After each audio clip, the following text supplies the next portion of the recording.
It's 9:30 p.m., and you're drifting toward the ancient sands and forgotten temples of old Egypt. Egyptian Tales, translated from the Papyri by William Matthew Flinders Petrie. Stay with us, support the night, and keep your dial locked on the Sleep Wizard's library. And before we begin, where in the world are you listening from tonight? Tales of the Magicians. One day, when King Khufu reigned over all the land, he said to his chancellor who stood before him, "Go call me my sons and my counsellors, that I may ask them of a thing." And his sons and his counsellors came, and stood before him, and he said to them, "Know ye a man who can tell me tales of the deeds of the magicians?" Then the royal son Khafra stood forth and said, "I will tell thy majesty a tale of the days of thy forefather Nebka, the blessed, of what came to pass when he went into the temple of Ptah of Ankhtaui." Khafra's tale. His majesty was walking unto the temple of Ptah, and went unto the house of the chief reciter, Uba-Anna, with his train. Now, when the wife of Uba-Anna saw a page among those who stood behind the king, her heart longed after him, and she sent her servant unto him with a present of a box full of garments. And he came then with the servant. Now there was a lodge in the garden of Uba-Anna, and one day the page said to the wife of Uba-Anna, "In the garden of Uba-Anna there is now a lodge. Behold, let us therein take our pleasure." So the wife of Uba-Anna sent to the steward who had charge over the garden, saying, "Let the lodge which is in the garden be made ready." And she remained there, and rested and drank with the page until the sun went down. And when the even was now come, the page went forth to bathe. And the steward said, "I must go and tell Uba-Anna of this matter." Now when this day was past, and another day came, then went the steward to Uba-Anna, and told him of all these things. Then said Uba-Anna, "Bring me my casket of ebony and electrum." And they brought it. And he fashioned a crocodile out of wax, 7 fingers long, and he enchanted it, and said, "When the page comes and bathes in my lake, seize on him." And he gave it to the steward, and said to him, "When the page shall go down into the lake to bathe, as he is daily wont to do, then throw in this crocodile behind him." And the steward went forth, bearing the crocodile.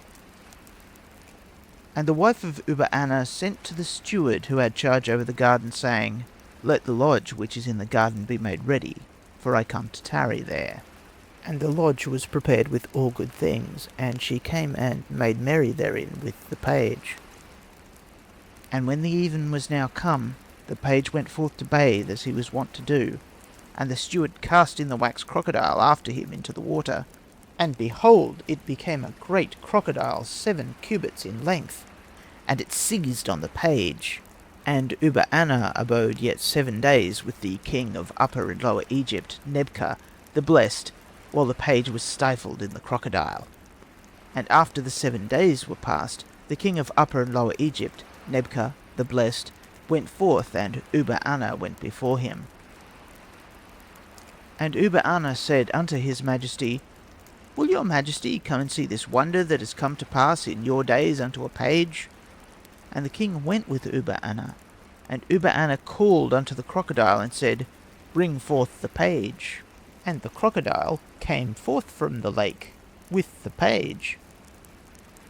Uba-Anna said unto the king, "Behold, whatever I command this crocodile, he will do it." And his majesty said, "I pray you send back this crocodile."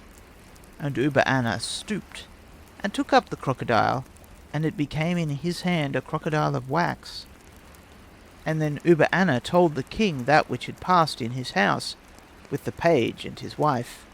And his majesty said unto the crocodile, "Take to thee thy prey." And the crocodile plunged into the lake with his prey, and no man knew whither he went. And his majesty the king of Upper and Lower Egypt, Nebka the blessed, commanded. And they brought forth the wife of Uba-Anna to the north side of the harem, and burnt her with fire, and cast her ashes in the river.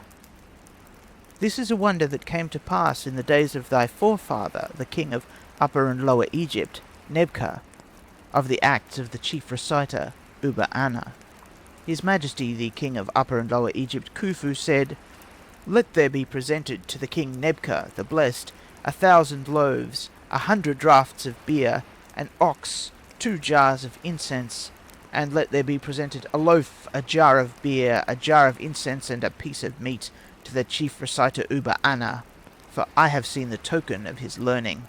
And they did all things as his Majesty commanded. Balfra's Tale. The royal son Balfra then stood forth and spake. He said, "I will tell thy Majesty of a wonder which came to pass in the days of thy father Seneferu, the Blessed, of the deeds of the chief reciter Zazamank." One day King Seneferu, being weary, went through his palace, seeking for a pleasure to lighten his heart, but he found none. And he said, "Haste, and bring before me the chief reciter and scribe of the rolls, Zazamank." And they straightway brought him. And the king said, "I have sought in my palace for some delight, but I have found none." Then said Zazamank to him, "Let thy Majesty go upon the lake of the palace, and let there be made ready a boat, with all the fair maidens of the harem of thy palace, and the heart of thy Majesty shall be refreshed with the sight, in seeing their rowing up and down the water, and seeing the goodly pools of the birds upon the lake, and beholding its sweet fields and grassy shores. Thus will thy heart be lightened, and I also will go with thee. Bring me 20 oars of ebony inlaid with gold, with blades of light wood inlaid with electrum, and bring me 20 maidens fair in their limbs, their bosoms and their hair, all virgins, and bring me 20 nets, and give these nets unto the maidens for their garments." And they did according to all the commands of his Majesty. And they rowed down the stream and up the stream, and the heart of his Majesty was glad with the sight of their rowing. But one of them, at the steering, struck her hair, and her jewel of new malachite fell into the water, and she ceased her song, and rowed not, and her companions ceased, and rowed not. And his Majesty said, "Row you not further?" And they replied, "Our little steerer here stays, and rows not." His Majesty then said to her, "Wherefore rowest thou not?" She replied, "It is for my jewel of new malachite, which is fallen in the water." And he said to her, "Row on, for, behold, I will replace it." And she answered, "But I want my own piece back in its setting." And his Majesty said, "Haste, bring me the chief reciter Zazamank." And they brought him. And his Majesty said, "Zazamank, my brother, I have done as thou sayest, and the heart of his Majesty is refreshed with the sight of their rowing. But now a jewel of new malachite of one of the little ones is fallen in the water, and she ceases and rows not, and she has spoilt the rowing of her side. And I said to her, Wherefore rowest thou not? And she answered me, It is for my jewel of new malachite which is fallen in the water. I replied to her, Row on, for, behold, I will replace it. And she answered to me, But I want my own piece back again in its setting. Then the chief reciter Zazamank spake his magic speech, and he placed one part of the waters of the lake upon the other, and discovered the jewel lying upon a shard, and he took it up, and gave it unto its mistress. And the water, which was 12 cubits deep in the middle, reached now to 24 cubits after he turned it. And he spake, and used his magic speech, and he brought again the water of the lake to its place. And his Majesty spent a joyful day with the whole of the royal house. Then rewarded he the chief reciter Zazamank with all good things. Behold, this is a wonder that came to pass in the days of thy father, the king of Upper and Lower Egypt, Seneferu, of the deeds of the chief reciter, the scribe of the rolls, Zazamank. Then said the Majesty of the king of Upper and Lower Egypt, Khufu the Blessed, Let there be presented an offering of 1,000 cakes, 100 draughts of beer, an ox, and 2 jars of incense to the king of Upper and Lower Egypt, Seneferu the Blessed. And let there be given a loaf, a jar of beer, and a jar of incense to the chief reciter, the scribe of the rolls, Zazamank, for I have seen the token of his learning. And they did all things as his majesty commanded. Hordedef's tale. The royal son Hordedef then stood forth and spake. He said, Hitherto hast thou only heard tokens of those who have gone before, and of which no man knoweth their truth. But I will show thy majesty a man of thine own days. And his majesty said, Who is he, Hordedef?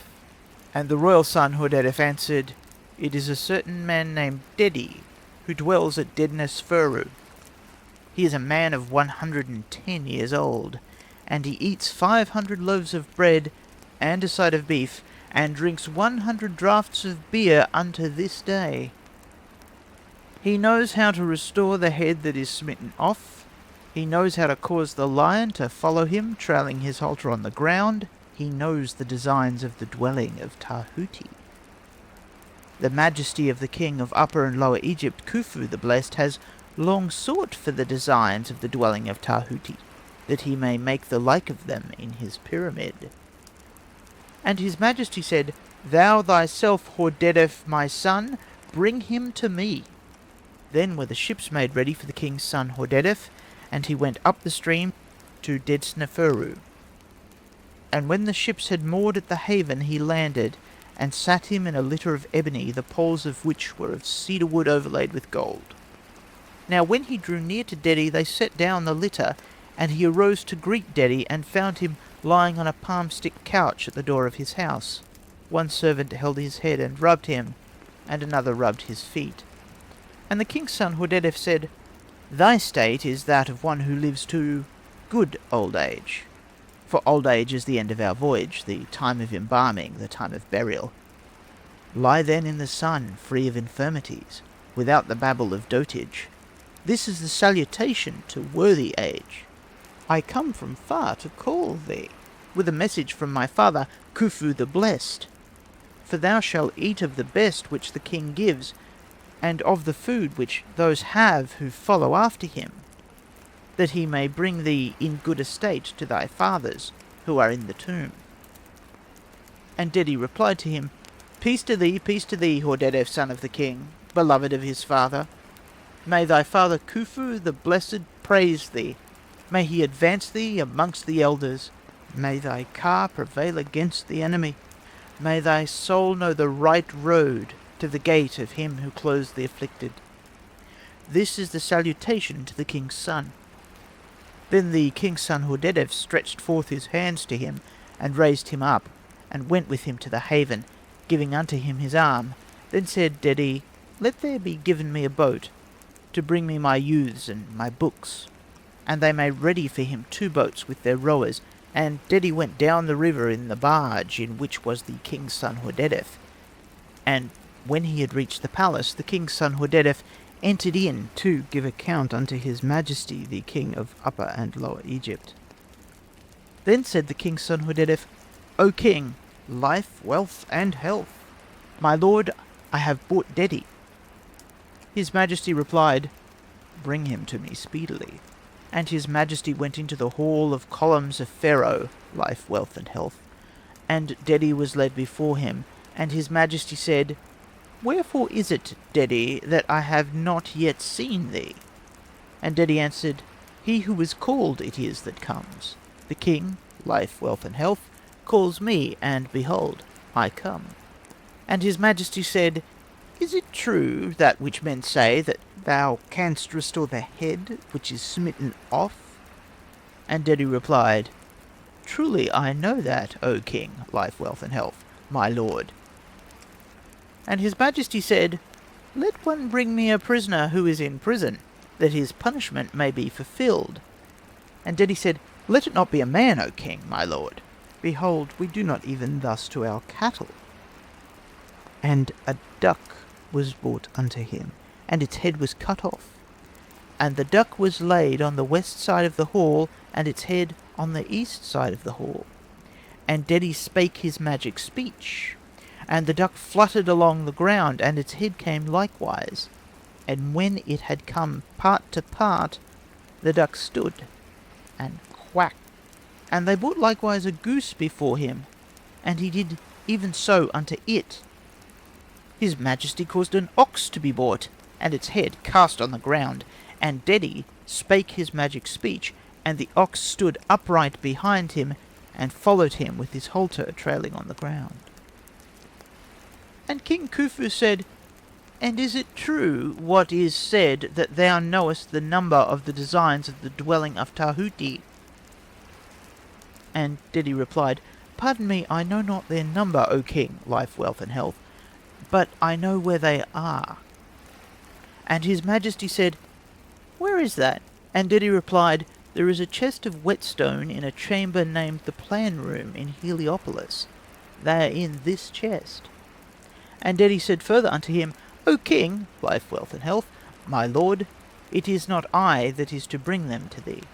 And his Majesty said, Who then is it that shall bring them to me? And Dedi answered to him, It is the eldest of the 3 children who are in the body of Rud-didet, who shall bring them to thee. And his Majesty said, Would that it may be as thou sayest. And who is this Rud-didet?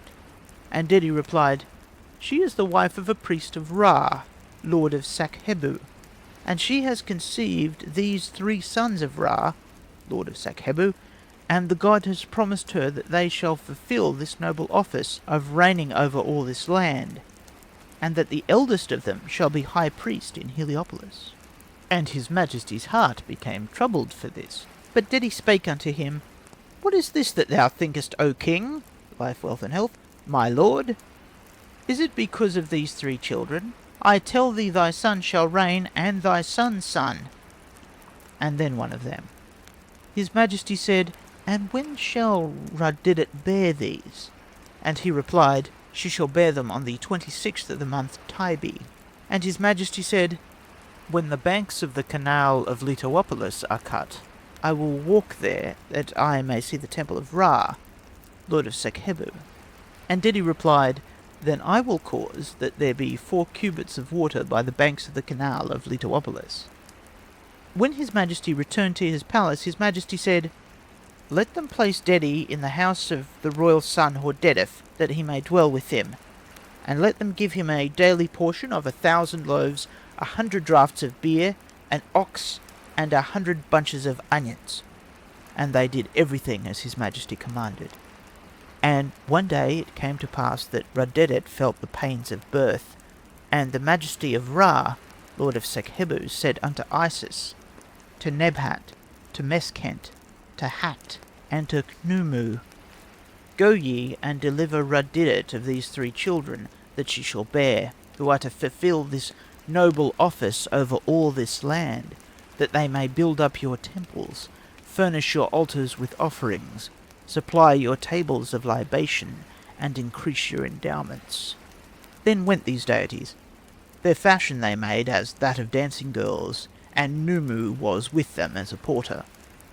They drew near unto the house of Ra-Usa, and found him standing with his girdle fallen. And they played before him with their instruments of music, but he said unto them, My ladies, behold, there is a woman who feels the pains of birth. They said to him, Let us see her, for we know how to help her. And he replied, Come then. And they entered in straightway to Rud-didet, and they closed the door on her and on themselves. Then Isis stood before her, and Nebhat stood behind her, and Hat helped her. And Isis said, O child, by thy name of Usuref, do not do violence. And the child came upon her hands, as a child of a cubit. Its bones were strong, the beauty of its limbs was like gold, and its hair was like true lapis lazuli. They washed him and prepared him, and placed him on a carpet on the brickwork. Then Meskent approached him and said, This is a king who shall reign over all the land. And Numu gave him strength to his limbs. Then Isis stood before her, and Nebhat stood behind her, and Hakt helped her. And Isis said, O child, by thy name of Sarah, stay not in her. Then the child came upon her hands, a child of a cubit. Its bones were strong, the beauty of its limbs was like gold, and its hair was like true lapis lazuli. They washed him and prepared him and laid him on a carpet on the brickwork. Then Meskhent approached him and said, "This is a king who shall reign over all the land." And Numu gave strength to his limbs. Then Isis stood before her, and Nebhat stood behind her, and Hakt helped her, and Isis said, "O child, by thy name of Kaku remain not in darkness in her." And the child came upon her hands, a child of a cubit, and its bones were strong. The beauty of its limbs was like gold, and its hair was like true lapis lazuli. And Meskhent approached him, and said, "This is a king who shall reign over all the land." And Numu gave strength to his limbs, and they washed him and prepared him, and laid him on a carpet on the brickwork. And the deities went out, having delivered Radidit of the 3 children, and they said, "Rejoice, O Ra-Usa, for, behold, 3 children are born unto thee." And he said unto them, "My ladies, and what shall I give unto ye? Behold, give this bushel of barley here unto your porter, that ye may take it as your reward to the brewhouse." And Numu loaded himself with the bushel of barley, and they went away toward the place from which they came. And Isis spake unto these goddesses, and said, "Wherefore have we come without doing a marvel for these children, that we may tell it to their father who has sent us?" Then made they the divine diadems of the king, life, wealth, and health, and laid them in the bushel of barley. And they caused the clouds to come with wind and rain, and they turned back again unto the house, and they said, "Let us put this barley in a closed chamber sealed up until we return northward dancing." And they placed the barley in a closed chamber. And Radidit purified herself with purification of 14 days. And she said to her handmaid, "Is the house made ready?" And she replied, "All things are made ready, but the brewing barley is not yet brought." And Radidit said, "Wherefore is the brewing barley not yet brought?" And the servant said, "It would all of it long since be ready, if the barley had not been given to the dancing girls, and lay in the chamber under their seal." Radidit said, "Go down and bring of it, and Ra-Usa will give them in its stead when he shall come." And the handmaid went, and opened the chamber, and she heard talking and singing, music and dancing, quavering, and all things which are performed for a king in his chamber. And she returned, and told to Radidit all that she had heard. And she went through the chamber, but she found not the place where the sound was. And she laid her temple to the sack, and found that the sounds were in it. She placed it in a chest, and put that in another locker, and tied it fast with leather, and laid it in the storeroom, where the things were, and sealed it. And Ra-Usa came from the field, and Radidit repeated unto him these things. And his heart was glad above all things. And they sat down and made a joyful day. And after these days it came to pass that Radidith was wroth with her servant, and beat her with stripes. And the servant said unto those that were in the house, "Shall it be done thus to me? She has borne 3 kings, and I will go and tell this to his majesty, King Khufu the Blessed." And she went, and found the eldest brother of her mother, who was binding his flax on the floor. And he said to her, "Whither goest thou, my little maid?" And she told him of all these things. And her brother said to her, "Wherefore comest thou thus to me? Shall I agree to treachery?" And he took a bunch of flax to her, and laid on her a violent blow. And the servant went to fetch a handful of water, and a crocodile carried her away. Her uncle went therefore to tell of this to Radidit, and he found Radidit sitting, her head on her knees, and her heart beyond measure sad. And he said to her, "My lady, why makest thou thy heart thus?" And she answered, "It is because of this little wretch that was in the house. Behold, she went out, saying, I will go and tell it." And he bowed his head unto the ground, and said, "My lady, she came and told me of these things, and made her complaint unto me. And I laid on her a violent blow, and she went forth to draw water, and a crocodile carried her away." The rest of the tale is lost. Remarks. The tales of the magicians are preserved only in a single copy, and of that the beginning of the story is entirely lost. The papyrus was brought from Egypt by an English traveller, and was purchased by the Berlin Museum from the property of Lepsius.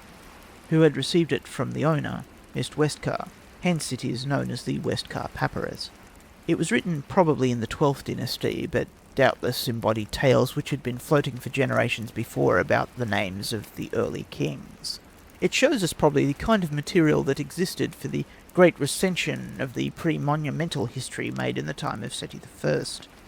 Those ages of the first 3 dynasties were as long before that recension as we are after it, and this must always be remembered in considering the authority of the Egyptian records.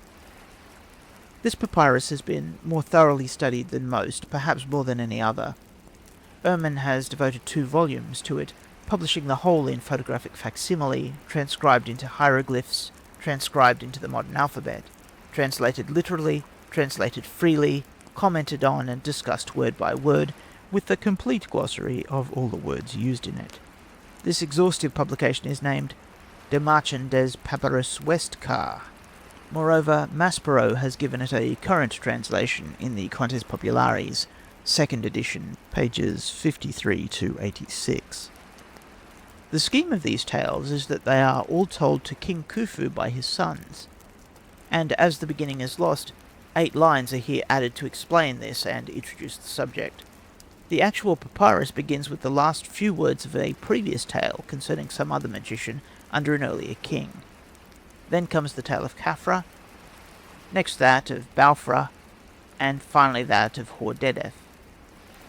It need hardly be said that these tales are quite fictitious. The king and his successor Khafra are real, but the other sons cannot be identified, and the confusion of supposing 3 kings of the 5th dynasty to be triplets, born early in the 4th dynasty, shows what very vague ideas of their own histories the Egyptians had when these tales were formed.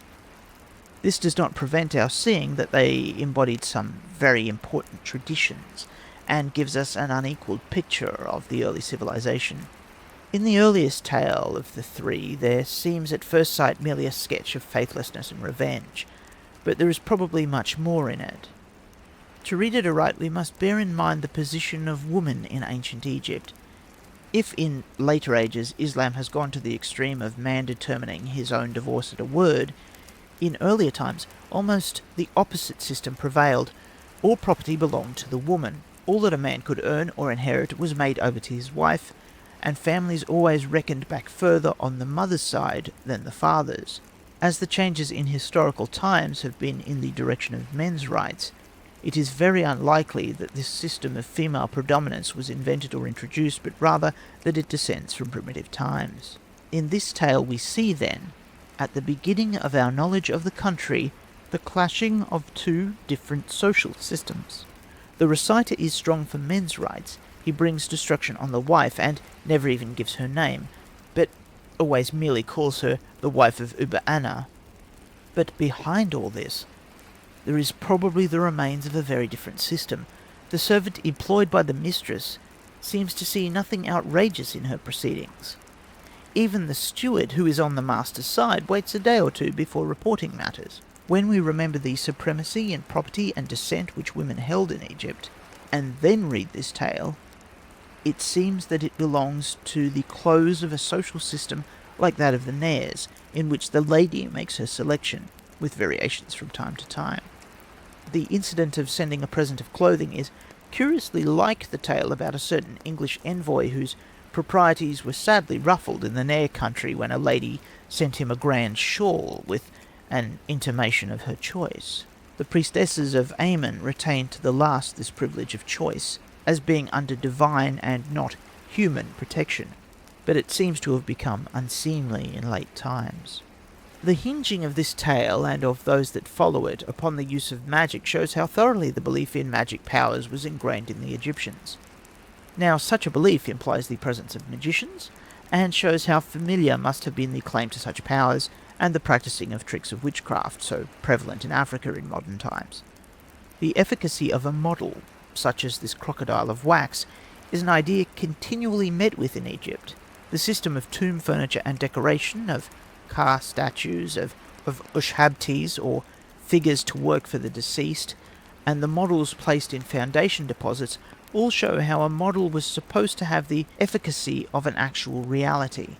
Even in the latest tale of all, written in Ptolemaic times, Setna makes a model of a boat and men to be sunk in the river to work for him.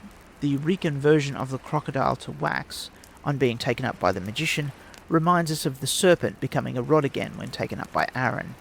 The punishment of burning alive is very rarely, if ever, mentioned in Egyptian history, though it occurs in modern Egyptian tales, and it looks as if it were brought in here rather as a dire horror for the climax than as a probable incident. The place of the penalty, in front of the harem, or the private portion of the palace, was evidently for the intimidation of other ladies. At the close of each tale, King Khufu, to whom it is told, orders funerary offerings by the usual formula to be presented in honour of the king under whom the wonders took place. On the tablets of the tombs in the early times, there is usually recorded the offering, or rather, the pious desire that there should be offered thousands of loaves, of oxen, of gazelles, of cranes and such, for a deceased person. Such expression cost no more by the thousand than by the dozen, so thousands came to be the usual expression in all ordaining of offerings. We are so accustomed to think of tedium as something modern that it seems strange to find, in the oldest tales in the world, how the first king of whom we know anything was bored by his pleasures. A reward for discovering a new pleasure is the very basis of the tale of Sneferu, and the wise man's remedy of a day in the country is still the best resource, though all that we know as human history has tried its own experiments and enjoyments since then. The flavour of the ballet thrown in, by the introduction of the damsels of the household clad in fishing nets, is not yet obsolete in modern amusements, and even in this century Muhammad Ali had recourse to the same way of killing time, as he was rowed about by his harem, but on an artificial lake.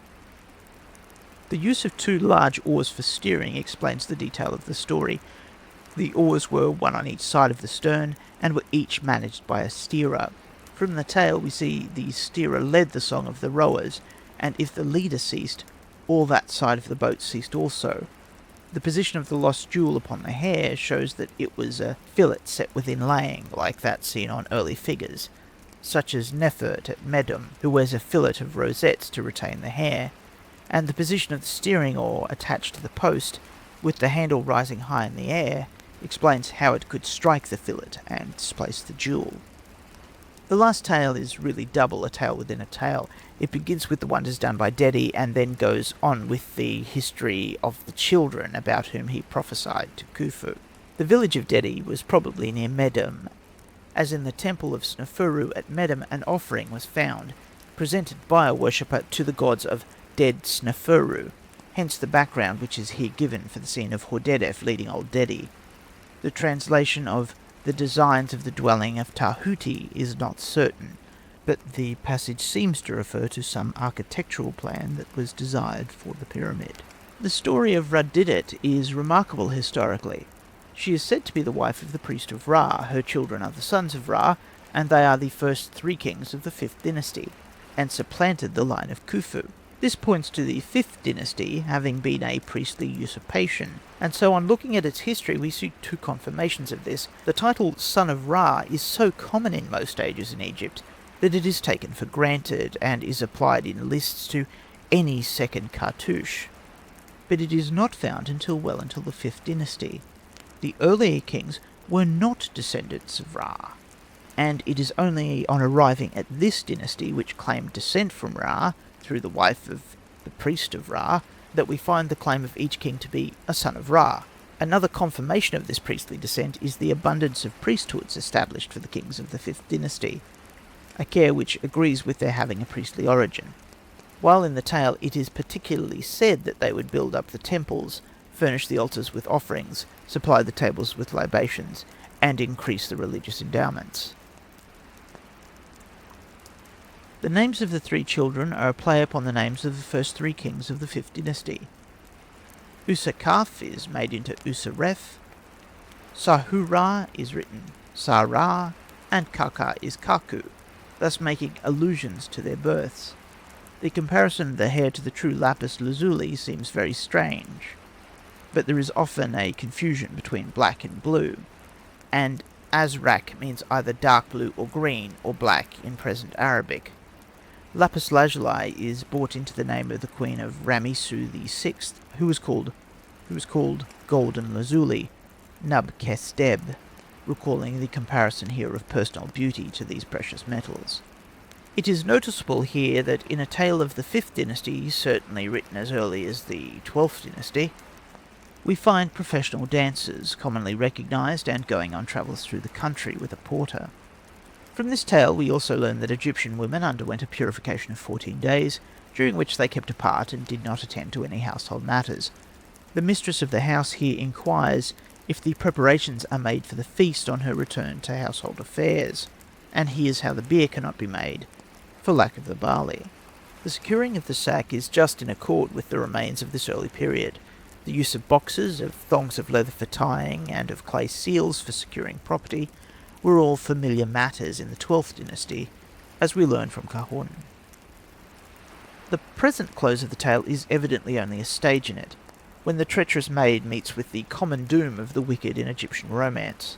How it was continued is a matter of speculation, but Khufu ought certainly to reappear, and to order great rewards for Dedi, who up to this has only had maintenance on his requisite scale provided for him. Yet it is imperative that the children shall be saved from his wrath, as they are the kings of the 5th dynasty. There may be a long episode lost of their flight and adventures. One reference to a date needs notice. The 25th of the month Tibi is said to be the predicted birthday of the children, and Khufu refers to going to Sakhibu at about that time, apparently, when the banks of the canal are cut and the land was drying after the inundation. The 25th of the month Tibi is said to be the predicted birthday of the children, and Khufu refers to going to Sakhibu about that time, apparently, when the banks of the canal are cut and the land was drying after the inundation, whereon Dedi threatens that the water shall still be deep there. This points to the 25th Tibi being about the close of the inundation. This would be about the case in the beginning of the 4th dynasty, and also in the 12th dynasty, when the papyrus was perhaps written. Hence there is nothing conclusive to draw from this allusion so far, but when we compare this tale with those following, we see good ground for its belonging to a time before the 12th dynasty. The following tale of the Peasant and the Workman evidently belongs to the 9th or 10th dynasties, when Heracleopolis was the capital, and Sanehat is certainly of the 12th dynasty. Yet in those we see character and incident made the basis of interest, in the place of the childish profusion of marvels of the tales of the magicians. It seems impossible not to suppose that they belong to very different ages and canons of taste, and hence we cannot refer the crudities of the Khufu tales to the time of the far more elaborate and polished recital of the Adventures of Sanehat in the 12th dynasty. Being thus obliged to suppose an earlier date for these tales, the allusion to the month of Tibi throws us back to a very early period, the 4th dynasty, for their original outlines. Doubtless they were modified by reciters and probably took shape in the 5th or 6th dynasties, but yet we must refer to them as belonging practically to the age to which they refer. End of the Tales of the Magicians.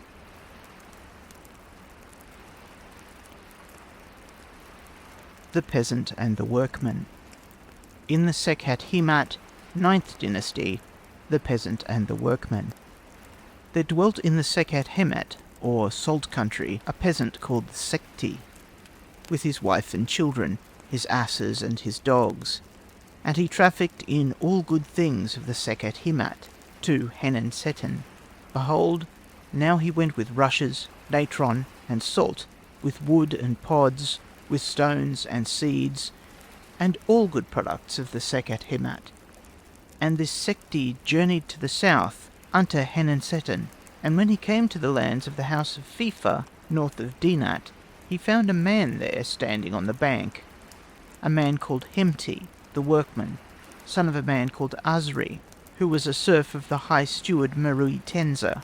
Now, said this Hemti when he saw the asses of Sekti, that were pleasing in his eyes, "Oh, that some good god would grant me to steal away the goods of Sekti from him." Now Hemti's house was by the dyke of the towpath, which was straitened and not wide as much as the width of a waistcloth. On the one side of it was the water, and on the other side of it grew his corn. Hemti said then to his servant, "Hasten, bring me ashore from the house." and it was brought instantly. Then he spread out this shawl on the face of the dyke, and it lay with its fastening on the water, and its fringe on the corn. Now Sekhti approached along the path used by all men. Said Hemti, "Have a care, Sekhti. You are not going to trample my clothes." Said Sekhti, "I will do as you like. I will pass carefully." Then he went up on the higher side, but Hemti said, "Go you over my corn instead of the path?" Said Sekhti, "I am going carefully. This high field of corn is not my choice, but you have stopped your path with your clothes, and will you then not let us pass by the side of the path?" And one of the asses filled its mouth with a cluster of corn. Said Hemti, "Look you, I will take away your ass, Sekhti, for eating my corn. Behold, it will have to pay accordingly to the amount of the injury." Said Sekhti, "I am going carefully. The one way is stopped, therefore I took my ass by the enclosed ground, and do you seize it for filling its mouth with a cluster of corn? Moreover, I know unto whom this domain belongs, even unto the Lord Steward Merui Tenza. He it is who smites every robber in this whole land, and shall I then be robbed in his domain?" Said Hemti, "This is the proverb which men speak, a poor man's name is only his own matter. I am he of whom ye spake, even the Lord Steward of whom you think." Thereupon he took to him branches of green tamarisk, and scourged all his limbs, took his asses, and drave them into the pasture, and Sekhti wept very greatly by reason of the pain of what he had suffered. Said Hemti, "Lift up not your voice, Sekhti, or you shall go to the demon of silence." Sekhti answered, "You beat me, you steal my goods, and now you would take away even my voice, O demon of silence? If you will restore my goods, then I will cease to cry out at your violence." Sekhti stayed the whole day petitioning Hemti, but he would not give ear unto him, and Sekhti went his way to Kenan Sutan to complain to Lord Steward Merui Tenza. He found him coming out of the door of his house to embark on his boat, that he might go to the judgment hall. Sekhti said, "Ho, turn that I may please thy heart with this discourse. Now at this time let one of thy followers, whom thou wilt, come to me, that I may send him to thee concerning it." The Lord Steward Merui Tenza made his follower, whom he chose, go straight unto him, and Sekhti sent him back with an account of all these matters.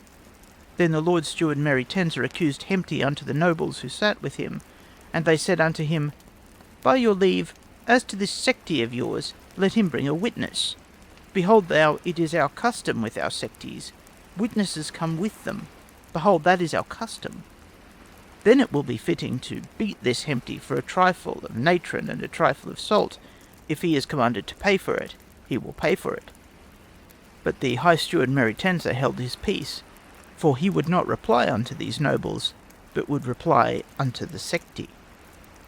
Now Sekhti came to appeal to the Lord Steward Merui Tenza, and said, "O my Lord Steward, greatest of the great, guide of the needy, when thou embarkest on the lake of truth, mayest thou sail upon it with a fair wind. May thy mainsail not fly loose. May there not be lamentation in thy cabin. May not misfortune come after thee. May not thy mainstays be snapped. Mayest thou not run aground. May not the wave seize thee. Mayest thou not taste the impurities of the river. Mayest thou not see the face of fear. May the fish come to thee without escape. Mayest thou reach unto plump waterfowl. For thou art the orphan's father, the widow's husband, the desolate woman's brother, the garment of the motherless. Let me celebrate thy name in this land for every virtue, a guide without greediness of heart, a great one without any meanness, destroying deceit, encouraging justice, coming to the cry and allowing utterance.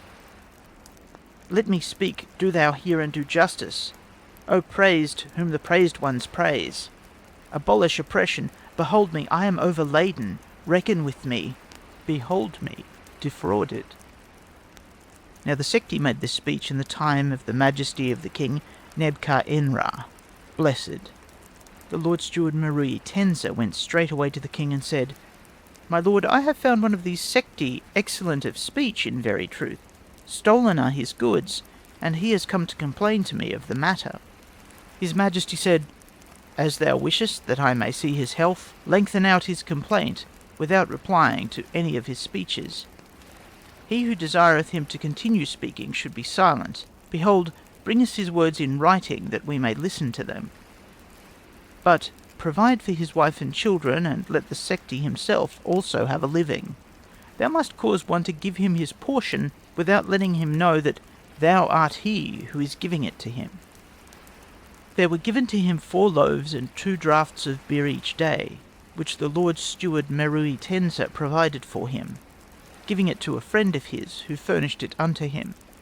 Then the Lord Steward Merui Tensa sent the governor of Sekhet Hemat to make provision for the wife of the Sekhti, 3 rations of corn each day. Then came the Sekhti a second time, and even a third time, unto the Lord Steward Merui Tensa. But he told 2 of his followers to go unto the Sekhti, and seize him, and beat him with staves. But he came again unto him, even unto 6 times, and said, "My Lord Steward, destroying deceit and encouraging justice, raising up every good thing and crushing every evil, as plenty comes removing famine, as clothing covers nakedness, as clear sky after storm warms the shivering, as fire cooks that which is raw, as water quenches the thirst, look with thy face upon my lot. Do not covet, but content me without fail. Do the right, and do not evil." But yet Merui Tensa would not hearken unto his complaint, and the Sekhti came yet and yet again, even unto the 9th time. Then the Lord Steward told 2 of his followers to go unto the Sekhti, and the Sekhti feared that he should be beaten, as at the 3rd request. But the Lord Steward Meritensa said unto him, "Fear not, Sekhti, for what thou hast done. The Sekhti has made many speeches delightful to the heart of his Majesty, and I take an oath, as I eat bread and as I drink water, that thou shalt be remembered to eternity." Said the Lord Steward, "Moreover, thou shalt be satisfied when thou shalt hear of thy complaints." He caused to be written on a clean roll of papyrus each petition to the end, and the Lord Steward Merui Tensa sent it to the Majesty of the King Nebka-Enra, blessed, and it was good to him more than anything that is in the whole land. But his Majesty said to Merui Tensa, "Judge it thyself, I do not desire it." The Lord Steward Merui Tensa made 2 of his followers go to the Sekhet Hemat, and bring a list of the household of the Sekhti, and its amount was 6 persons, beside his oxen and his goats, his wheat and his barley, his asses and his dogs, and moreover he gave all that which belonged unto the Hemti to the Sekhti, even all his property and his officers. And the Sekhti was beloved of the king more than all his overseers, and ate of all the good things of the king, with all his household. Remarks. Of the tale of the peasant and the workman, 3 copies, more or less imperfect, remain to us. At Berlin are 2 papyri, numbers 2 and 4, containing parts of the tale, published in facsimile in the Denkmaler of Lepsius, volume 6, pages 108 to 110 and 113. 4 portions of another copy exist in the Butler Papyrus, and lately fragments of the same have been collated in the collection of Lord Amherst of Hackney. These last have been published in the Proceedings of the Society of Biblical Archaeology, volume 14, page 558. The number of copies seem to show that this was a popular tale in early times. It is certainly of a more advanced type than the earlier tales of magic, though it belongs to a simpler style than the tales which follow. It has been translated partially by Chabas and Goodwin, and also by Maspero, but most completely by Griffin in the Proceedings of the Society of Biblical Archaeology, referred to above. The beginning of the tale is lost in all the copies, and an introductory sentence is here added in brackets to explain the position of affairs at the opening of the fragment. The essence of the tale is the difference in social position between the Sekhti, or peasant, and the Hemti, or workman, the fellah and the client of the noble, and the impossibility of getting justice against a client unless by some extraordinary means of attracting his patron's attention is the basis of the action. There is not a single point of incident here which might not be true in modern times. Every turn of it seems to live as one reads it in view of country life in Egypt. The region of the tale is Henensetten, or Heracleopolis, now Arnas, a little south of the Fayoum. This was the seat of the 9th and 10th dynasties, apparently ejected from Memphis by a foreign invasion of the Delta, and here it is that the High Steward lives and goes to speak to the king. The district of the Sekti is indicated by his travelling south to the Henansetten, and going with asses and not by boat. Hence we are led to look for the Sekhet Himat, or salt country, in the borders of the Fayum Lake, whence the journey would be southward, and across the desert. This lake was not regulated artificially until the 12th dynasty, and hence at the period of this tale it was a large sheet of water, fluctuating with each rise and fall of the Nile, and bordered by lagoons where rushes would flourish, and where salt and natron would accumulate during the dry season of each year. At the present time the Lake of Fayum is brackish, and the cliffs which border it contain so much salt that rain pools which collect on them are not drinkable. The paths and roads of Egypt are not protected by law as in Western countries. Each person encroaches on a path or diverts it as may suit his purpose, only checked by the liberties taken by passers-by in trespassing if a path be insufficient. Hence it is very usual to see a house built over half a path and driving the traffic into the field, or almost over the riverbank. In this case the Hemti had taken in as much of the path as he could, and left but a narrow strip along the top of the canal bank. The frequent use of the public way for drying clothes or spreading out property gave the idea of choking the way altogether, and leaving no choice but trespassing on the crops. No sooner does a donkey pause, or even pass, by a field of corn than he snatches a mouthful, and in a delay or altercation such as this, the beast is sure to take the advantage. Donkeys carrying loads by cornfields are usually muzzled with rope nets to prevent their feeding, and even sheep and goats are also fended in the same way. The proverb, "a poor man's name is only his own matter," refers to the independent fellah having no patron or protector who will take up and defend his name from accusations, as the interests of clients and serfs would be protected. This being the case, Hemti therefore seizes on the property and drives the asses into his own pasture field.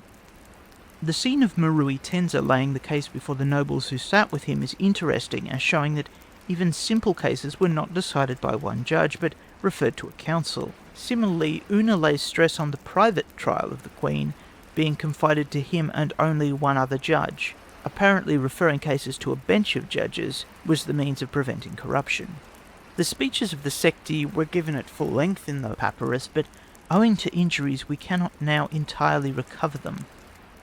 They are all in much the same strain, only the first and last are translated here, and the others are passed over. The style of these speeches was evidently looked on as eloquent in those days, and this papyrus really seems to show the time when long-drawn comparisons and flowery wishes were in fashion. It is far different from later compositions, as it is also from the earlier simple narration of crude marvels in the tales of the magicians. The close of the tale is defective, but from the remains it appears to have ended by the gift of the Hemti's property to the oppressed Sekti, and the triumph of the injured peasant. End of the Peasant and the Workman. Going to Wawat, 12th dynasty, the Shipwrecked Sailor. The wise servant said, "Let thy heart be satisfied, O Lord, for that we have come back to the country. After we have long been on board and rowed much, the prow has at last touched land. All the people rejoice and embrace us, one after another. Moreover, we have come back in good health, and not a man is lacking. Although we have been to the ends of Wawat, and gone through the land of Senmut, we have returned in peace. And our land, behold, we have come back to it. Hear me, my lord, I have no other refuge. Wash thee, and turn the water over thy ringers, then go and tell the tale to the majesty." His lord replied, "Thy heart continues still its wandering words, but although the mouth of a man may save him, his words may also cover his face with confusion. Wilt thou do as thy heart moves thee? This thou wilt say, tell quietly." The sailor then answered, "Now I shall tell that which has happened to me, to my very self. I was going to the mines of Pharaoh, and I went down on the sea on a ship of 150 cubits long and 40 cubits wide, with 150 sailors of the best of Egypt, who had seen heaven and earth, and whose hearts were stronger than lions. They had said the wind would not be contrary, or that there would be none, but as we approached the land, the wind arose and threw up waves 8 cubits high. As for me, I seized a piece of wood, but those who were in the vessel perished without one remaining. A wave threw me on an island. After that I had been 3 days alone, without a companion beside my own heart, I laid me in a thicket, and the shadow covered me. Then I stretched my limbs to try and find something for my mouth. I found there figs and grapes, all manner of good herbs, berries and grain, melons of all kinds, fishes and birds. Nothing was lacking, and I satisfied myself, and left on the ground that which was over, of what my arms had been filled wherewithal. I dug a pit, I lighted a fire, and I made a burnt offering unto the gods. Suddenly I heard a noise as of thunder, which I thought to be that of a wave of the sea. The tree shook, and the earth was moved. I uncovered my face, and I saw that a serpent drew near. He was 30 cubits long, and his beard greater than 2 cubits. His body was overlaid with gold, and his colour was that of the true lazuli. He coiled himself before me. Then the serpent opened his mouth, while I lay on my face before him, and he said to me, "What has brought thee? What has brought thee, little one? What has brought thee? If thou sayest not speedily what has brought thee to this isle, I will make thee know thyself. As a flame thou shalt vanish, if thou tellest me not something I have not heard, or which I knew not before thee." Then he took me in his mouth, and carried me to his resting place, and he laid me down without any hurt. I was whole and sound, and nothing was gone from me. Then he opened his mouth against me, while I lay on my face before him, and he said, "What has brought thee? What has brought thee, little one? What has brought thee to this isle which is in the sea, and of which the shores are in the midst of the waves?" Then I replied to him, and holding my arms low before him, I said to him, "I was embarked for the mines by the order of the Majesty, in a ship. 150 cubits was its length, and the width of it 40 cubits. It had 150 sailors of the best of Egypt, who had seen heaven and earth, and the hearts of whom were stronger than lions. They said that the wind would not be contrary, or that there would be none. Each of them exceeded his companion in the prudence of his heart and the strength of his arm, and I was not beneath any of them. A storm came upon us while we were on the sea. Hardly could we reach the shore, when the wind waxed yet greater, and the waves rose even 8 cubits. As for me, I seized a piece of wood, while those who were in the boat perished without one being left with me for 3 days. Behold me now before thee, for I was brought to this isle by a wave of the sea." Then he said to me, fear not, little one, and make not thy face sad. If thou hast come to me, it is God who has let thee live. For it is he who has brought thee to this isle of the blessed, where nothing is lacking, and which is filled with all good after another, until thou shalt be 4 months in this isle. Then a ship shall come from thy land with sailors, and thou shalt live with them, and go to thy country, and thou shalt die in thy town. Converse is pleasing, and he who tastes of it passes over his misery. I will therefore tell thee of that which is in this isle. I am here with my brethren and my children around me. We are 75 serpents, children and kindred, without naming a young girl who was brought unto me by chance, and on whom the fires of heaven fell, and burnt her to ashes. As for thee, if thou art strong, and if thy heart waits patiently, thou shalt press thy infants to thy bosom, and embrace thy wife. Thou shalt return to thy house, which is full of all good things. Thou shalt see thy land, where thou shalt dwell in the midst of thy kindred." Then I bowed in my obeisance, and I touched the ground before him. "Behold that which I have told thee before, I shall tell of thy presence unto Pharaoh. I shall make him to know of thy greatness, and I will bring to thee of the sacred oils and perfumes, and of incense of the temples, with which all gods are honoured. I shall tell moreover of that which I do now see, thanks to him. and there shall be rendered to thee praises before the fullness of all the land. I shall slay asses for thee in sacrifice.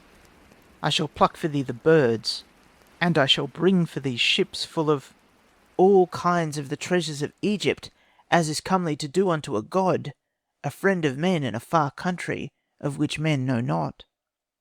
Then he smiled at my speech because of that which was in his heart, for he said to me, Thou art not rich in perfumes, for all that thou hast is but common incense. As for me, I am prince of the land of Punt, and I have perfumes.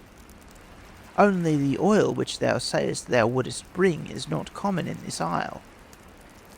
But when thou shalt depart from this place, thou shalt never more see this isle. It shall be changed into waves. And behold, when the ship drew near, according to all that he had told me before, I got me up into an high tree to strive to see those who were within it. Then I came and told him this matter, but it was already known unto him before. And he said to me, Farewell, farewell, go to thy house, little one, see again thy children, and let thy name be good in thy town. These are my wishes for thee. The farewell. Then I bowed myself before him, and held my arms low before him, and he gave me gifts of precious perfumes, of cassia, of sweet woods, of kohl, of cypress, an abundance of incense, of ivory tusks, of baboons, of apes, and all kind of precious things. I embarked all in the ship which was come, and, bowing myself, I prayed God for him. Then he said to me, Behold, thou shalt come to thy country in 2 months. Thou shalt press to thy bosom thy children, and thou shalt rest in thy tomb. After this I went down to the shore unto the ship, and I called to the sailors who were there. Then on the shore I rendered adoration to the master of this isle, and to those who dwelt therein. When we shall come in our return to the house of the Pharaoh in the 2nd month, according to all the serpent has said, we shall approach unto the palace, and I shall go in before the Pharaoh. I shall bring the gifts which I have brought from this isle into the country. Then he shall thank me before the fullness of all the land. Grant then unto me a follower, and lead me to the courtiers of the king. Cast thy eye upon me. After that I am come to the land again. After that I have both seen and proved this. Hear my prayer, for it is good to listen to the people. It was said unto me, Become a wise man, and thou shalt come to honour. And behold, I have become such. This is finished, from its beginning unto its end, even as it was found in a writing. It is written by the scribe of cunning fingers, Amani Amen Ah. May he live in life, wealth, and health. Remarks.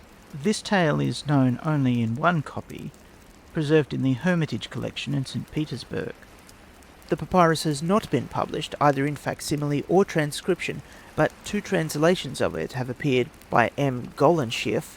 From the earlier, a modified translation is given by Maspero in the Contes Popularis, 2nd edition, pages 133 to 146, and the later translation is in M. Golenschiff's excellent Inventaire de la Collection Égyptienne, Hermitage Imperial, pages 177 to 182. The tale is that of a returned sailor, speaking to his superior and telling his adventures, to induce him to send him on an introduction to the king. At first his master professes to disbelieve him, and then the sailor protests that this happened to himself and gives his narrative. The idea of an enchanted island which has risen from the waves and will sink again is here found to be one of the oldest plots for a tale of marvels. But the construction is far more advanced than that of the tales of the magicians. The family of serpents and the manner of the great serpent is well conceived, and there are many fine touches of literary quality, such as the noise of thunder, the trees shaking, and the earth being moved at the appearance of the great serpent. The speeches of the serpent and his threat, the sailors who had seen heaven and earth, the contempt of the serpent for his offerings. As to me, I am prince of the land of Punt, and I have perfumes, and the scene of departure. All of these points show a firm hand and practiced taste, although there is still a style of simplicity clinging to it, which agrees well with its date in the 12th dynasty. The great serpent is not of a type usual in Egyptian designs. The human-headed uraeus is seldom bearded, and the best example of such a monster is on an Ethiopian temple, where a great uraeus has human arms and a lion's head. The colours again repeat that favourite combination expressive of splendour, gold and lazuli. Though lazuli is very rare in early times, yet it certainly was known in the 12th dynasty, as shown by the forms of some beads of lazuli. The slaughter of asses in sacrifice is a very peculiar offering, and no sign of this is found in any representations or groups of offerings. The colophon of the copyist at the end shows by the style of the name that it belongs to the earlier part of the 12th dynasty, and if so, the composition might be referred to the opening of foreign trade under Sankara or Amenemhat I. End of the Shipwrecked Sailor. 12th dynasty, The Adventures of Sanehat. The hereditary prince, royal seal-bearer, confidential friend, judge, keeper of the gate of the foreigners, true and beloved royal acquaintance, the royal follower Sanehat says, I attended my lord as a follower of the king, of the house of the hereditary princess, the greatly favoured, the royal wife, Anpu, who shares the dwelling of the royal son, Amenemhat, in Canatho. In the 30th year, the month of Papyri, the 7th day of the god entered his horizon. The king Sihotepabra flew up to heaven and joined the sun's disk. The follower of the god met his maker. The palace was silenced, and in morning the great gates were closed, the courtiers crouching on the ground, the people in hushed mourning. His Majesty had sent a great army, with the nobles, to the land of the Temahu, Libya. His son and heir, the good king Usertesen, as their leader. Now he was returning, and had brought away living captives, and all kinds of cattle without end. The councillors of the palace had sent to the west to let the king know the matter that had come to pass in the inner hall. The messenger was to meet him on the road, and reach him at the time of evening. The matter was urgent. A hawk had soared with his followers. Thus said he, not to let the army know of it, even if the royal sons who commanded in the army sent a message. He was not to speak to a single one of them, but I was standing near, and heard his voice while he was speaking. I fled far away, my heart beating, my arms failing. Trembling had fallen on all my limbs. I turned about in running to seek a place to hide me, and I threw myself between two bushes, to wait while they should pass by. The flight. Then I turned me toward the south, not from wishing to come into this palace, for I knew not if war was declared, nor even thinking a wish to live after this sovereign. I turned my back to the sycamore. I reached Shishinafuru and rested on the open field. In the morning I went on and overtook a man who passed by the edge of the road. He asked me for mercy, for he feared me. By the evening I drew near to Kurarao, and I crossed the river on a raft without a rudder. Carried over by the west wind, I passed over to the east to the quarries of Aku and the land of the goddess Heret, mistress of the Red Mountain, Gebel Amar. Then I fled on foot, northward, and reached the walls of the prince, built to repel the Sati. I crouched in a bush for fear of being seen by the guards, changed each day, who watch on top of the fortress. I took my way by night, and at the lighting of the day I reached Peten, and I turned me toward the valley of Kumur, and then thirst hastened me on. I dried up, and my throat narrowed, and I said, "This is the taste of death." When I lifted up my heart and gathered strength, I heard a voice and the lowing of cattle. I saw men of the Sati, and one of them, a friend unto Egypt, knew me. Behold, he gave me water and boiled me milk, and I went with him to his camp. They did me good, and one tribe passed me to another. I passed on to the sun, and reached the land of Edom. When I had dwelt there half a year, Amu-Anshi, who was the prince of the upper Tenu, sent for me and said, "Dwell thou with me, that thou mayest hear the speech of Egypt." He said thus, for that he knew of my excellence, and had heard tell of my worth, for men of Egypt who were there with him bore witness of me. Behold, he said to me, For what cause hast thou come hither? Has a matter come to pass in the palace? Has the king of the two lands, Sehetep-abra, gone to heaven? That which happened about this is not known. But I answered with concealment, and said, When I came from the land of the Tamahu, and my desires were there changed in me, if I fled away, it was not by reason of remorse that I took the way of a fugitive. I have not failed in my duty. My mouth has not said any bitter words. I have not heard any evil counsel. My name has not come into the mouth of a magistrate. I know not by what I have been led into this land. And Amu-Anshi said, This is by the will of the god, king of Egypt. For what is a land like if it know not that excellent god, of whom the dread is upon the lands of strangers, as they dread Sekhet in a year of pestilence? I spake to him and replied, Forgive me. His son now enters the palace, and has received the heritage of his father. He is a god who has none like him, and there is none before him. He is a master of wisdom, prudent in his designs, excellent in his decrees, with goodwill to him who goes or who comes.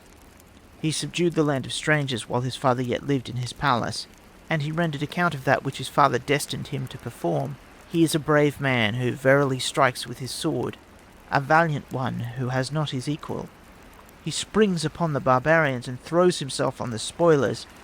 He breaks the horns and weakens the hands, and those whom he smites cannot raise the buckler. He is fearless and dashes the heads, and none can stand before him. He is swift of foot to destroy him who flies, and none who flees from him reaches his home. His heart is strong in his time. He is a lion who strikes with the claw, and never has he turned his back. His heart is closed to pity, and when he sees multitudes, he leaves none to live behind him.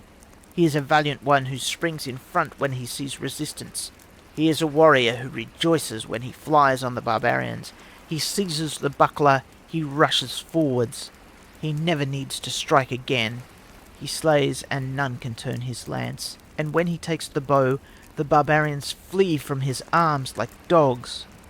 For the great goddess is given to him to strike those who know her not. And if he reaches forth, he spares none, and leaves naught behind. He is a friend of great sweetness, who knows how to gain love. His land loves him more than itself, and rejoices in him more than in its own god. Men and women run to his call. A king, he has ruled from his birth. He from his birth has increased births. A soul being, a divine essence, by whom this land rejoices to be governed. He enlarges the borders of the south, but he covets not the lands of the north. He does not smite the Sati, nor crush the Himashau. If he descends here, let him know thy name, by the homage which thou wilt pay to his majesty, for he refuses not to bless the land which obeys him. And he replied to me, Egypt is indeed happy and well settled. Behold, thou art far from it. But whilst thou art with me, I will do good unto thee. And he placed me before his children. He married his eldest daughter to me, and gave me the choice of all his land, even among the best of that which he had on the border of the next land. It is a goodly land. Iyar is its name. There are figs and grapes. There is wine commoner than water. Abundant is the honey. Many are its olives, and all the fruits are upon its trees. There is barley and wheat, and cattle of kinds without end. This was a truly great thing that he granted me, when the prince came to invest me, and establish me as a prince of a tribe in the best of his land. I had my continual portion of bread and of wine each day, of cooked meat, of roasted fowl, as well as the wild game which I took, or which was brought to me, besides what my dogs captured. They made me much butter, and prepared milk of all kinds. I passed many years. The children that I had became great, each ruling his tribe. When a messenger went or came to the palace, he turned aside from the way to come to me, for I helped every man. I gave water to the thirsty. I sent him on his way who went astray, and I rescued the robbed. The Sati who went far, to strike and turn back the princes of other lands, I ordained their goings. For the prince of the Tenu for many years appointed me to be general of his soldiers. In every land which I attacked, I played the champion. I took the cattle. I led away the vassals. I carried off the slaves. I slew the people by my sword, my bow, my marches, and my good devices. I was excellent to the heart of my prince. He loved me when he knew my power, and set me over his children when he saw the strength of my arms. A champion of the Tenu came to defy me in my tent, a bold man without equal, for he had vanquished the whole country. He said, "Let Sanehat fight with me," for he desired to overthrow me. He thought to take my cattle for his tribe. The prince counselled with me. I said, "I know him not. I certainly am not of his degree. I hold me far from his place. Have I ever opened his door or leaped over his fence? It is some envious jealousy from seeing me. Does he think I am like some steer among the cows, whom the bull overthrows? If this is a wretch who thinks to enrich himself at my cost, not a Badawi and a Badawi fit for fight, then let us put the matter to judgment. Verily, a true bull loves battle, but a vainglorious bull turns his back for fear of contest. If he has a heart for combat, let him speak what he pleases. Will God forget what he has ordained? And how shall that be known? I lay down, and when I rested I strung my bow. I made ready my arrows. I loosed my poignard. I furbished my arms. At dawn the land of the Tenu came together. It had gathered its tribes, and called all the neighbouring people. It spake of nothing but the fight. Each heart burnt for me, men and women crying out, for each heart was troubled for me, and they said, "Is there another strong one who would fight with him? Behold, the adversary has a buckler, a battle-axe, and an armful of javelins." Then I drew him to the attack. I turned aside his arrows, and they struck the ground in vain. One drew near to the other, and he fell on me, and then I shot him. My arrow fastened in his neck. He cried out, and fell on his face. I drove his lance into him, and raised my shout of victory on his back, whilst all the men of the land rejoiced. I and his vassals, whom he had oppressed, gave thanks unto Mentu. This prince, Amuanshi, embraced me. Then I carried off his goods, and took his cattle. That which he had wished to do to me, I did even so unto him. I seized that which was in his tent. I spoiled his dwelling. As time went on, I increased the richness of my treasures, and the number of my cattle. Petition to the king of Egypt. Now behold what the god has done for me who trusted him.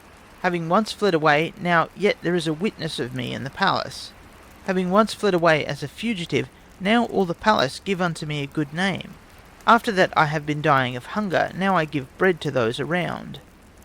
I had left my land naked, and now I am clothed in fine linen. After having been a wanderer without followers, now I possess many serfs.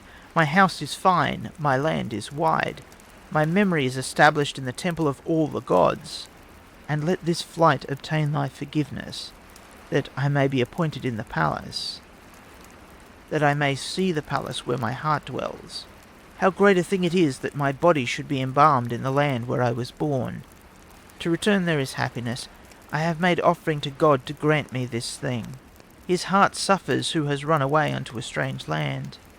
Let him hear the prayer of him who is far off, that he may revisit the place of his birth, and the place from which he removed. May the king of Egypt be gracious to me, that I may live in his favour, and I render my homage to the mistress of the land, who is in his palace. May I hear the news of her children. Thus will my limbs grow young again. Now old age comes, feebleness seizes me, my eyes are heavy, my arms are feeble, my legs will not move, my heart is slow. Death draws nigh to me. Soon shall they lead me to the city of eternity. Let me follow the mistress of all, the queen, his former mistress. Lo, let her tell me the excellencies of her children. May she bring eternity to me.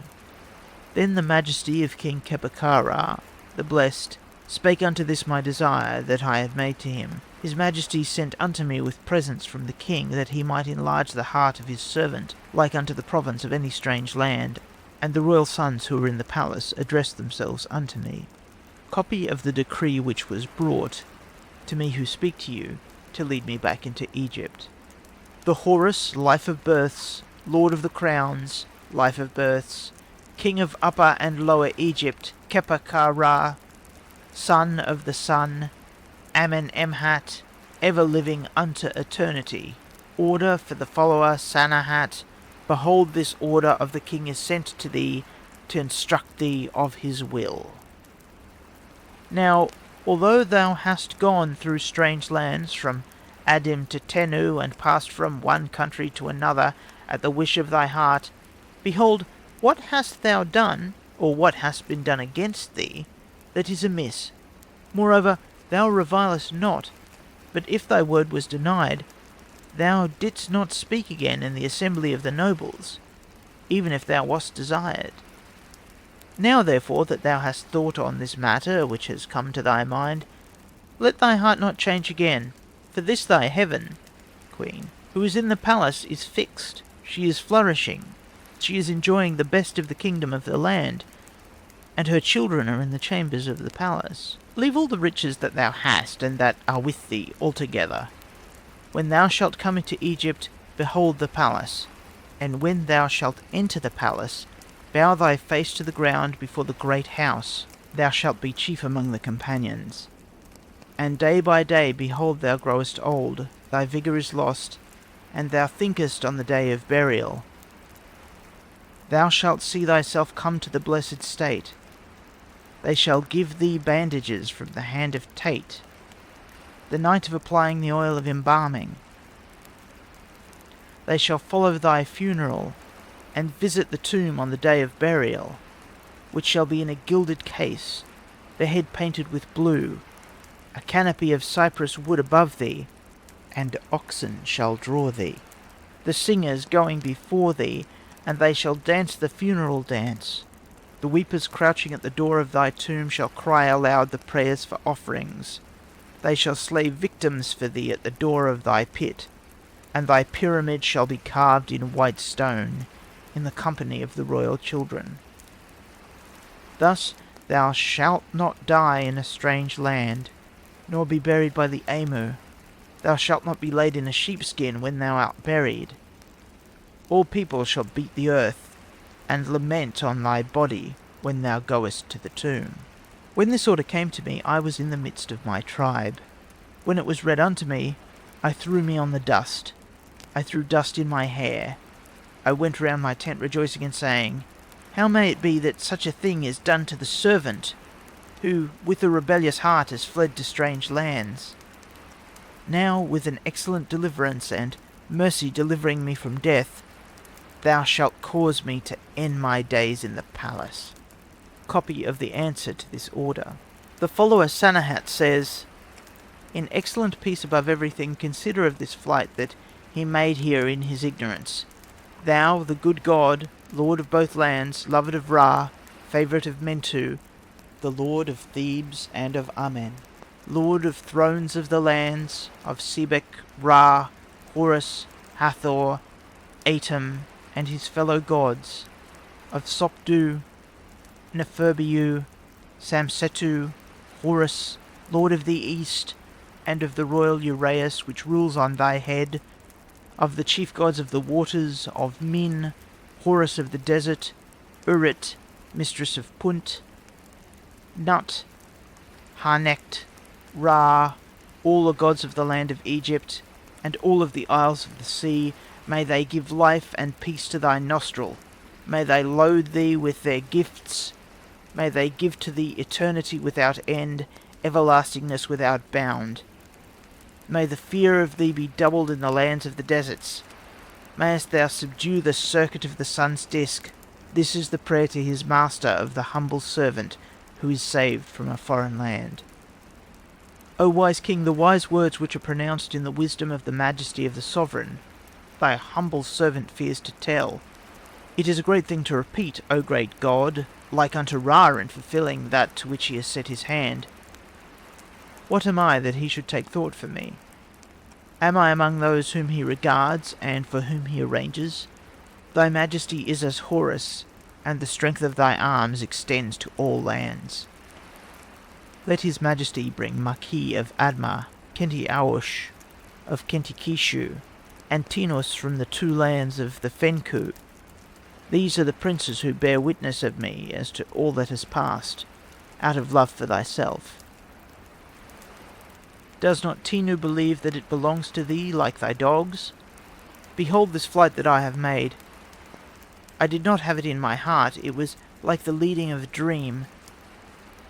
As a man of Adahai, Delta, sees himself in Abu, Elephantine. As a man of the plain of old Egypt who sees himself in the deserts.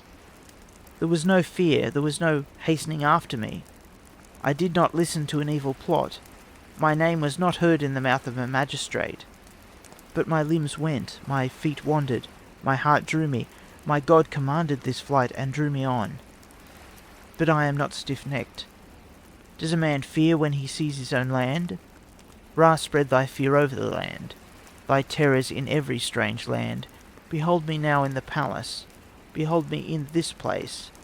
And lo, thou art he who is over all the horizon. The sun rises at thy pleasure, the water in the rivers is drunk at thy will, the wind in heaven is breathed at thy saying. I who speak to thee shall leave my goods to the generations to follow in this land. And even to this messenger who is come, even let thy majesty do as pleaseth him. For one lives by the breath that thou givest. O thou who art beloved of Ra, of Horus, and of Hathor, Mentu, lord of Thebes, desires that thy august nostril should live for ever. I have made a feast in Iyar, to pass over my goods to my children. My eldest son was leading my tribe. All my goods passed to him, and I gave him my corn and all my cattle, my fruit and all my pleasant trees. When I had taken my road to the south, and arrived at the roads of Horus, the officer who was over the garrison sent a messenger to the palace to give notice. His Majesty sent the good overseer of the peasants of the king's domains, and boats laden with presents from the king for the Seti who had come to conduct me to the roads of Horus. I spoke to each one by his name, and gave the presents to each as was intended. I received and I returned the salutation, and I continued thus until I reached the city of Thitu. When the land was brightened and the new day began, 4 men came with a summons for me, and the 4 men went to lead me to the palace. I saluted with both my hands on the ground. The royal children stood at the courtyard to conduct me.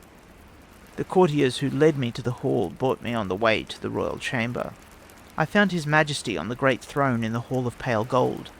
Then I threw myself on my belly. This god in whose presence I was knew me not.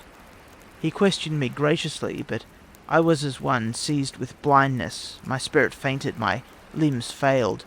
My heart was no longer in my bosom, and I knew the difference between life and death.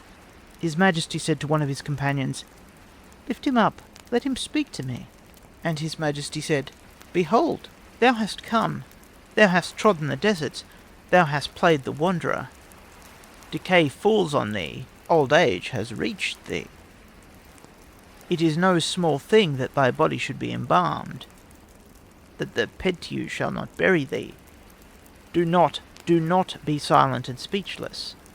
Tell thy name. Is it fear that prevents thee?" I answered in reply, "I fear. What is it that my lord has said that I should answer it?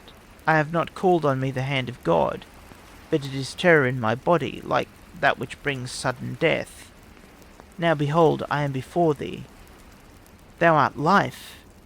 Let thy Majesty do what pleaseth him."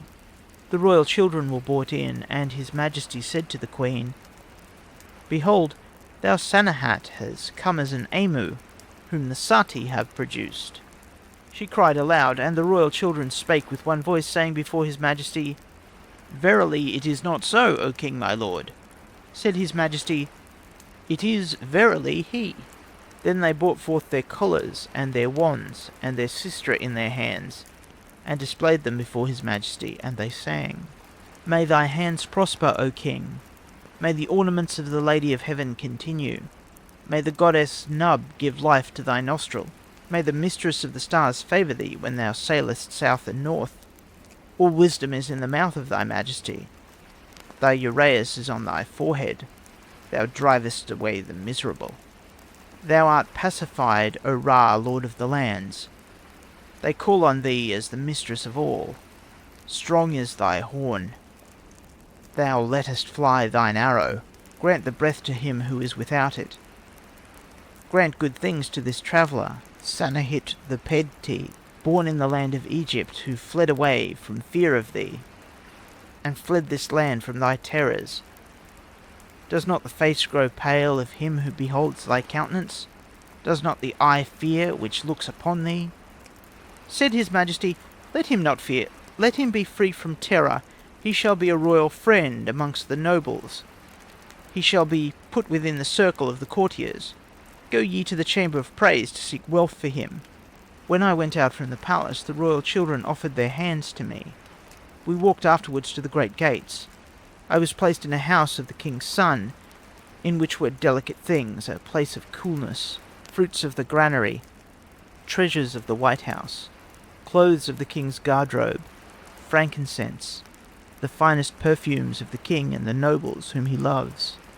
In every chamber, all the servitors were in their several offices. Years were removed from my limbs. I was shaved and pulled the locks of my hair. The foulness was cast to the desert with the garments of Nemausha. I clothed me in fine linen and anointed myself with the fine oil of Egypt. I laid me on a bed.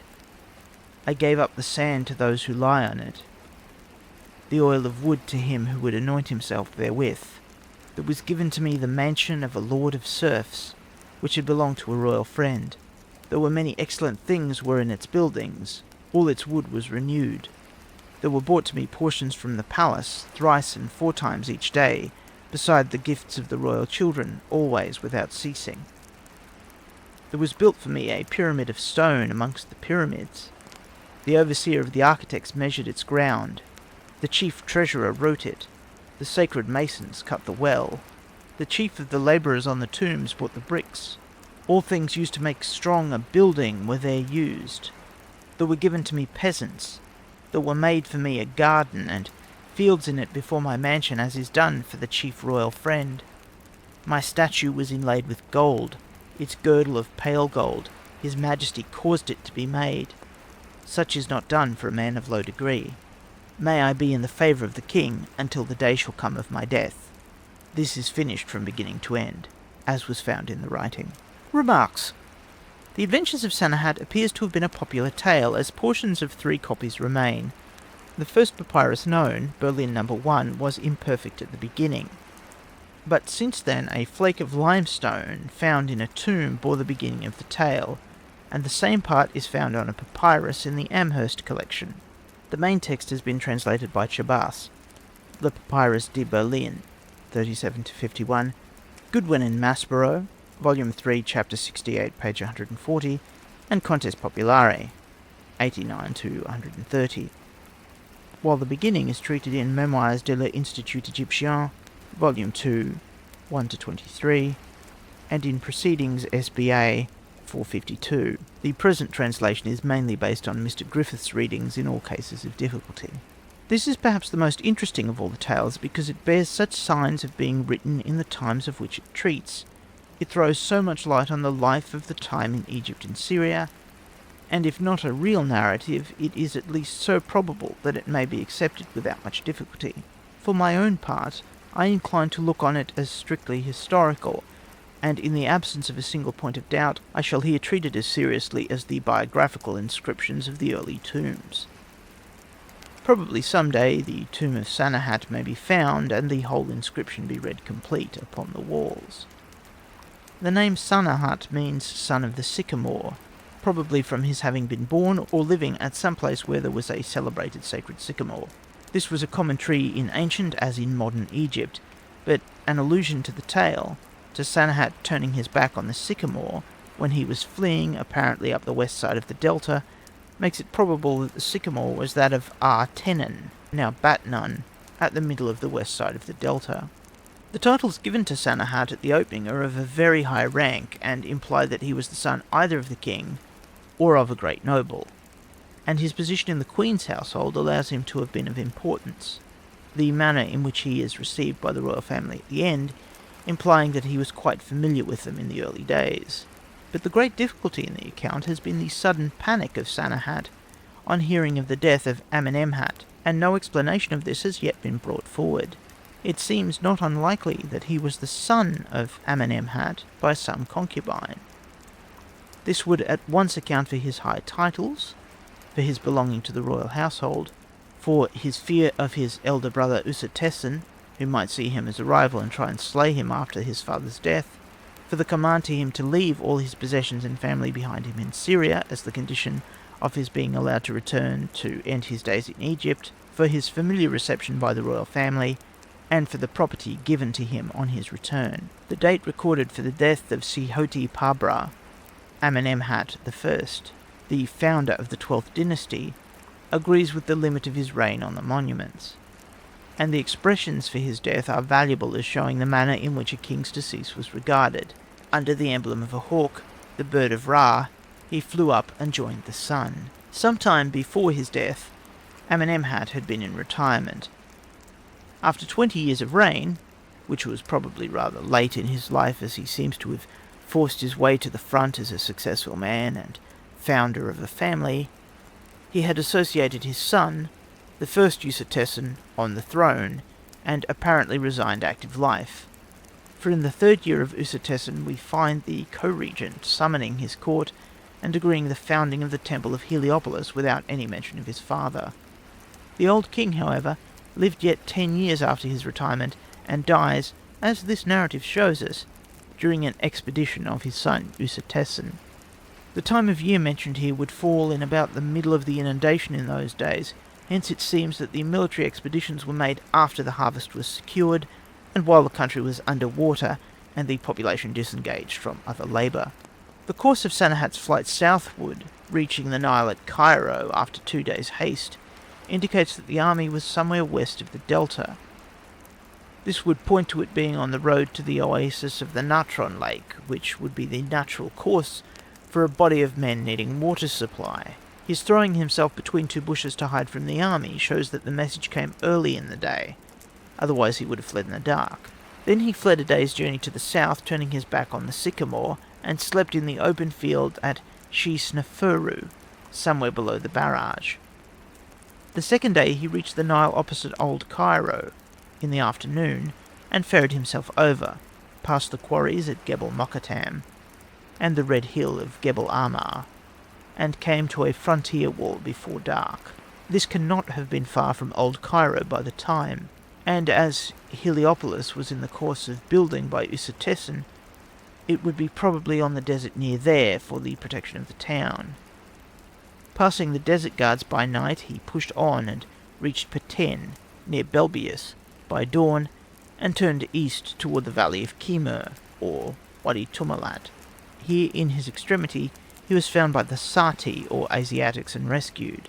This shows that the eastern desert was left to the wandering tribes, and was without any regular government at the period, though all the eastern delta was already well in Egyptian hands, as we know by the monuments at Bubastis, Didaman, and Tanis.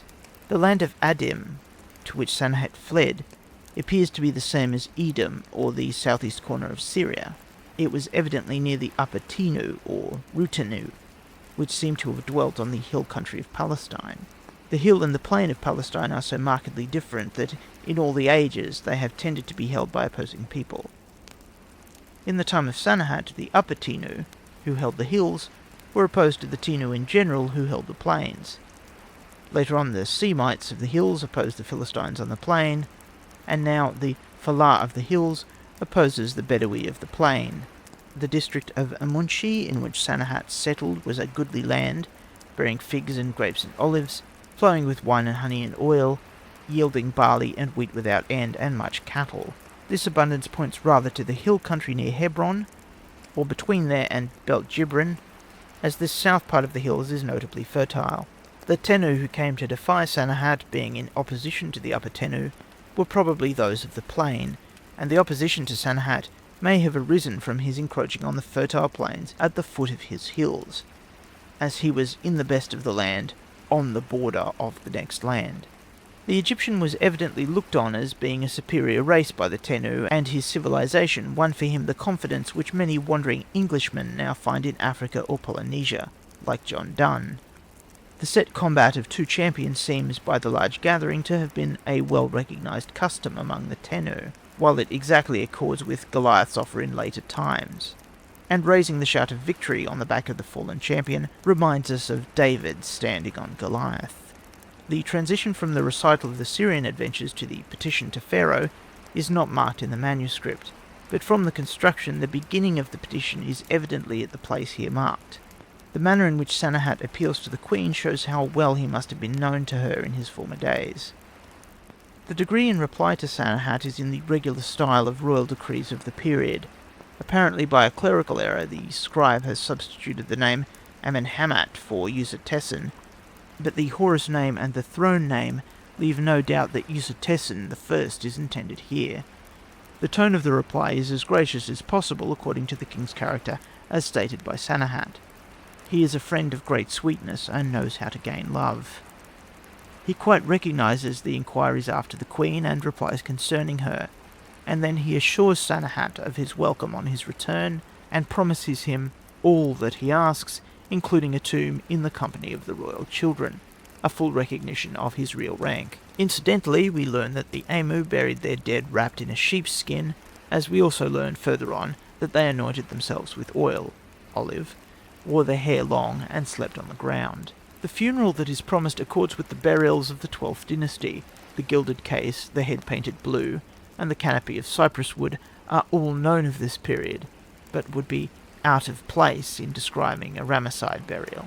Sanehat's reply is a full course of the usual religious adulation, and differs in this remarkably from his petition. In fact, it is hard to be certain where his petition begins. Possibly the opening of it has been lost out of the text in the copying from a mutilated papyrus, or possibly it was sent merely as a memorandum of Sanehat's position and desires, without venturing to address it personally to the king, or even it may have not been allowable then to make such petitions formally, so as to leave the initiative to the king's free will, just as it is not allowable nowadays to question royalty, but only to answer when spoken to. The proposal to bring forward his fellow sheikhs as witnesses of his unabated loyalty is very curious, and seems superfluous after Usertesen's assurances. Beyond Abisha of the Amu at Beni Hassan, these are the only early period names of Syrians that we know. The Fenku in this collection can hardly be other than the Phoenicians, and if so, this points to their being already established in southern Syria at this date, but these chiefs were not allowed to come forward, and it seems to have been the policy of Egypt to keep the Syrians off as much as possible, not a single man who came with Sanehat being allowed to cross the frontier. The allusion to the Tenu belonging to the pharaoh, like his dogs, is peculiarly fitting to this period, as the dog seems to have been more familiarly domesticated in the 11th and 12th dynasties than at any other age, and dogs are often represented on the funereal steles, even with their names. The expression for strangeness, as a man of the delta sees himself at the cataract, as a man of the plain who sees himself in the deserts, is true to this day. Nothing upsets an Egyptian self-reliance like going back a few miles into the desert, and almost any man of the cultivated plain will flee with terror if he finds himself left alone far in the desert, or even taken to the top of the desert hills. We learn incidentally that the Egyptian frontier, even in the later years of Usertesen I, had not been pushed beyond the Wadi Tumalat, for Sanehat travels south to the roads of Horus, where he finds the frontier garrison and leaves his Syrian friends, and their laden boats meet him, showing that it must have been somewhere along a waterway from the Nile. The abasement of Sanehat might well be due to natural causes, beside the reverence for the divine person of the king. The Egyptian court must have seemed oppressively splendid with the brilliant and costly workmanship of Usertesen, to one who had lived a half-wild life for so many years, and, more than that, the recalling of all his early days and habits and friendships would overwhelm his mind and make it difficult to collect his thoughts. Sanehat's appearance was so much changed by his long hair, his age, and his strange dress, that his former mistress and companions could not recognize him. The use of collars and sceptres in the song and dance is not clear to us. The sistra were, of course, to beat or rattle in time with the song. The sceptres or wands were perhaps the same as the engraved wands of ivory common in the 12th dynasty, or of the blue glazed ware of the 18th, and would have been used to wave or beat time with, but the use of the collar and counterpoise, or menat, is unexplained, though figures of dancers are shown holding a collar and menat, and such objects were found buried in the ceremonial foundation deposit of Tahutmese III at Koptos. This Song of the Princesses is clearly in parallel phrases. First are 4 wishes for the king and queen in 4 lines. Second, an ascription of wisdom and power in 2 lines. Third, a comparison of the king to Ra and of the queen to the great goddess in 2 lines. Fourth, an ascription of writing power. Fifth, a petition for Sanehat, winding up with a statement of fear inspired by the king, as explaining Sanehat's abasement. To this the king responds by reassuring Sanehat and promising him position and wealth. The account of Sanehat's renewal of his old national ways can best be appreciated by anyone who has lived a rough life for a time and then comes back to civilization. Doubtless these comforts were all the more grateful to him in his old age, when he was weary of his unsettled life. In the preparation of his tomb, it is stated to have been a pyramid with a rock-cut well chamber and built of bricks above. This just accords with the construction of the pyramids of the 12th dynasty. The last phrase implies that this was composed during Sanehat's life, and such a life would be so remarkable that this biography might be prepared with good reason. Also, it is very unlikely that a mere storyteller would have dropped the relation without describing his grand funeral which was promised to him. From suddenly stopping at the preparation of the tomb without going further, we have a strong presumption that this was a true narrative, written at Sanehat's dictation and probably intended to be inscribed on his tomb wall. In any case, we have here an invaluable picture of life in Palestine and in Egypt, and the relations of the 2 countries at an epoch before the time of Abraham, and not paralleled by any other document until more than 1,000 years later.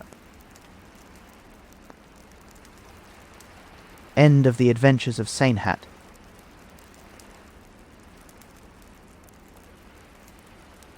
Eighteenth Dynasty, the Taking of Joppa. There was once, in the time of King Men-Kheper-Ra, a revolt of the servants of his majesty who were in Joppa, and his majesty said, "Let Tahutia go with his footmen and destroy this wicked foe in Joppa." And he called one of his followers and said, moreover, "Hide thou my great cane which works wonders in the baggage of Tahutia, that my power may go with him." Now when Tahutia came near to Joppa, with all the footmen of the Pharaoh, he sent unto the foe in Joppa and said, "Behold now his majesty King Men-Kheper-Ra has sent all this great army against thee. But what is that if my heart is as thy heart? Do thou come and let us talk in the field, and see each other face to face." So Tahutia came with certain of his men, and the foe in Joppa came likewise. But his charioteer that was with him was true of heart unto the king of Egypt, and they spoke with one another in his great tent, which Tahutia had placed far off from the soldiers. But Tahutia had made ready 200 sacks with cords and fetters, and had made a great sack of skins with bronze fetters, and many baskets. And they were in his tent, the sacks and the baskets, and he had placed them as the forage for the horses is put in baskets. For, whilst the foe in Joppa drank with Tahutia, the people who were with him drank with the footmen of Pharaoh, and made merry with them. And when their bout of drinking was past, Tahutia said to the foe in Joppa, "If it please thee, while I remain with the women and children of thy own city, let one bring of my people with their horses, that they may give them provender, or let one of the Apuro run to fetch them." So they came and hobbled their horses and gave them provender, and one found the great cane of Men-Kheper-Ra, open bracket, Tahutmese III, close bracket, and came to tell of it to Tahutia. And thereupon the foe in Joppa said to Tahutia, "My heart is set on examining the great cane of Men-Kheper-Ra, which is named..." Reader's note, there is here a quotation mark, which contains an ellipsis, and then the fragment, Ta-ut-nefer, and this ends with a quotation mark. Reader's note ends. "By the car of the king Men-Kheper-Ra, it will be in thy hands today. Now do thou well, and bring it thou to me." And Tahutia did thus, and he brought the cane of King Men-Kheper-Ra, and he laid hold on the foe in Joppa by his garment.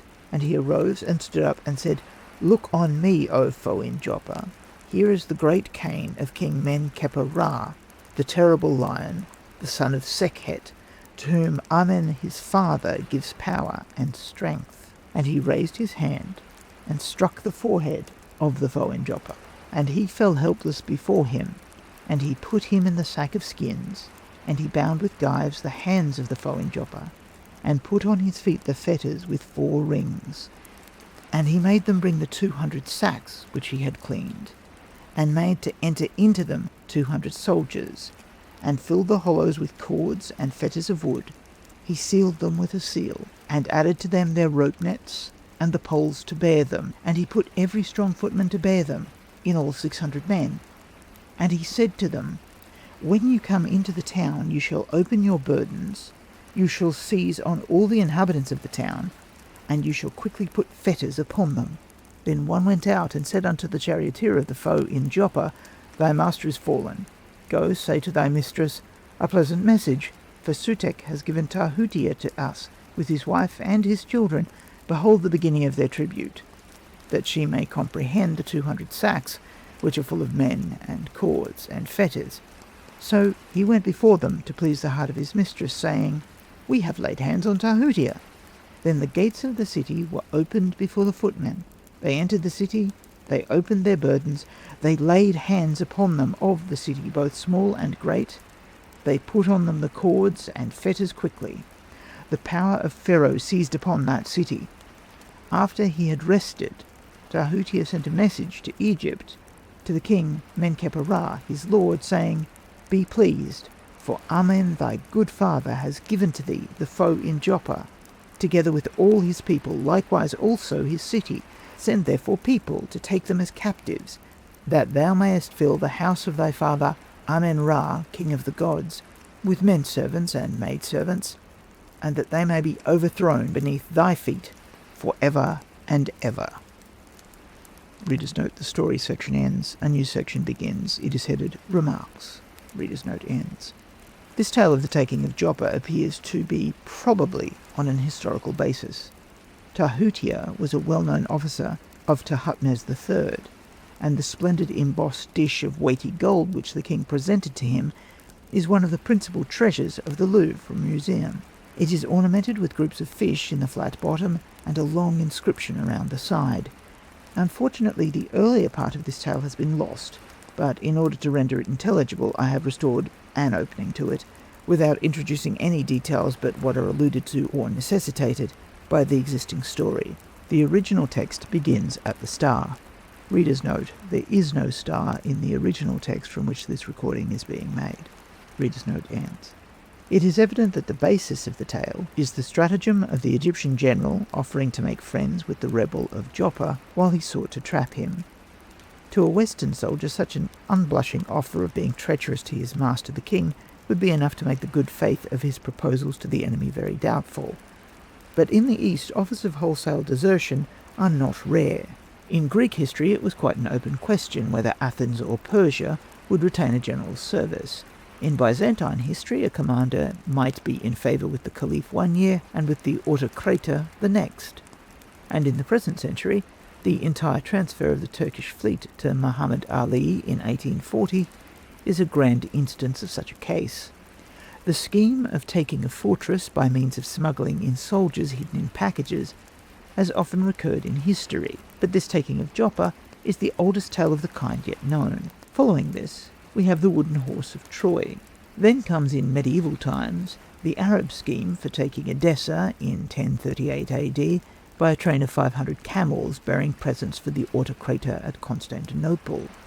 The governor of Edessa declined to admit such travellers, and a bystander, hearing some talking in the baskets slung on the camels, soon gave the alarm, which led to the destruction of the whole party, the chief alone, less hands, ears and nose, being left to take the tale back to Baghdad. And in fiction, there are stories of a lady avenging her husband by introducing men hidden in skins, and in the best-known version of all, in the Arabian Nights, of Ali Baba and the Thieves.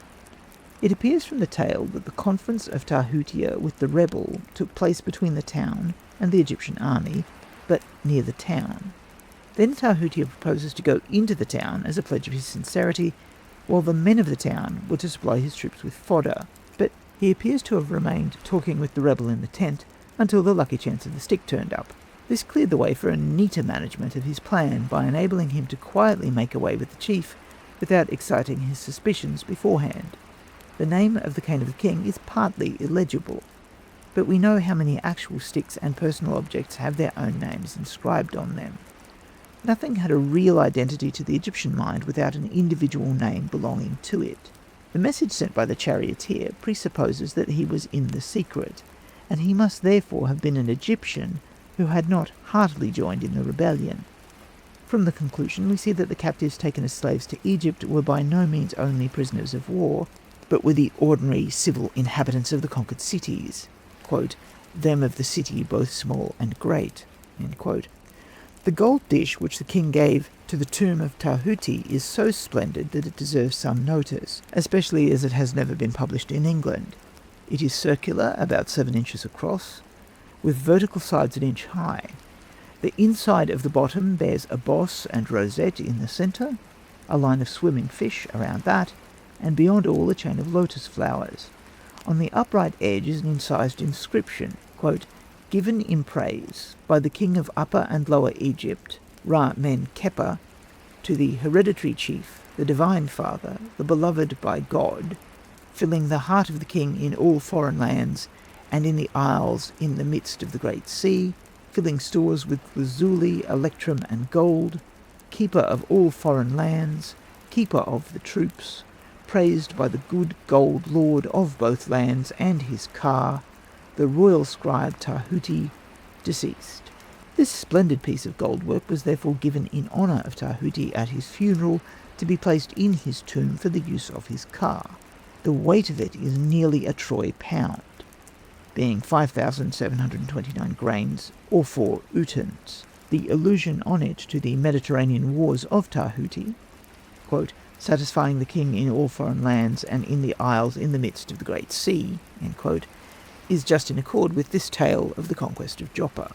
Beside this golden bowl, there are many other objects from Tahuti's tomb which must have been very rich and have escaped plundering until this century. A silver dish, broken, and a canopic jar of alabaster are in Paris. Another canopic jar, a palette, a coal vase, and a heart scarab set in gold are in Leyden, while in Darmstadt is a dagger of this great general. This piece of a popular tale founded on an incident of his Syrian wars has curiously survived, while the more solid official records of his conquests has perished in the wreck of history. His tomb even is unknown, although it has been plundered. Perhaps his active life of foreign service did not give him that leisure to carve and decorate it, which was so laboriously spent by the home-living dignitaries of Thebes. End of the Taking of Joffa. Close of the 18th dynasty, the doomed prince. There once was a king to whom no son was born, and his heart was grieved, and he prayed for himself unto the gods around him for a child. They decreed that one should be born to him, and his wife, after her time was fulfilled, brought forth a son. Then came the Hathors to decree for him a destiny. They said, his death is to be by the crocodile, or by the serpent, or by the dog. Then the people who stood by heard this, and they went to tell it to his majesty. Then his majesty's heart sickened very greatly, and his majesty caused a house to be built upon the desert. It was furnished with people, and with all good things of the royal house, that the child should not go abroad. And when the child was grown up, he went up upon the roof, and he saw a dog. It was following a man who was walking on the road. He spoke to his page who was with him. What is this that walks behind the man who is coming along the road? He answered him, This is a dog. The child said to him, Let there be brought to me one like it. The page went to repeat it to his majesty, and his majesty said, Let there be brought to him a little pet dog, lest his heart be sad. And behold, they brought to him the dog. Then, when the days increased after this, and when the child became grown in all his limbs, he sent a message to his father, saying, Come, wherefore am I kept here? Inasmuch as I am fated to 3 evil fates, let me follow my desire. Let God do what is in his heart. They agreed to all he said, and gave him all sorts of arms, and also his dog to follow him. And they took him to the east country, and said to him, Behold, go thou whither thou wilt. His dog was with him, and he went northward, following his heart in the desert, while he lived on all the best of the game of the desert. He went to the chief of Naharaina, and behold, there had not been any born to the chief of Naharaina, except one daughter. Behold, there had been built for her a house. Its 70 windows were 70 cubits from the ground. And the chief caused to be brought all the sons of the chiefs of the land of Kalu, and said to them, He who reaches the window of my daughter, she shall be to him for a wife. And many days after these things, as they were in their daily task, the youth rode by the place where they were. They took the youth to their house, they bathed him, they gave provender to his horses, they brought all kinds of things for the youth. They perfumed him, they anointed his feet, they gave him portions of their own food, and they spake to him, Whence comest thou, goodly youth? He said to them, I am son of an officer of the land of Egypt.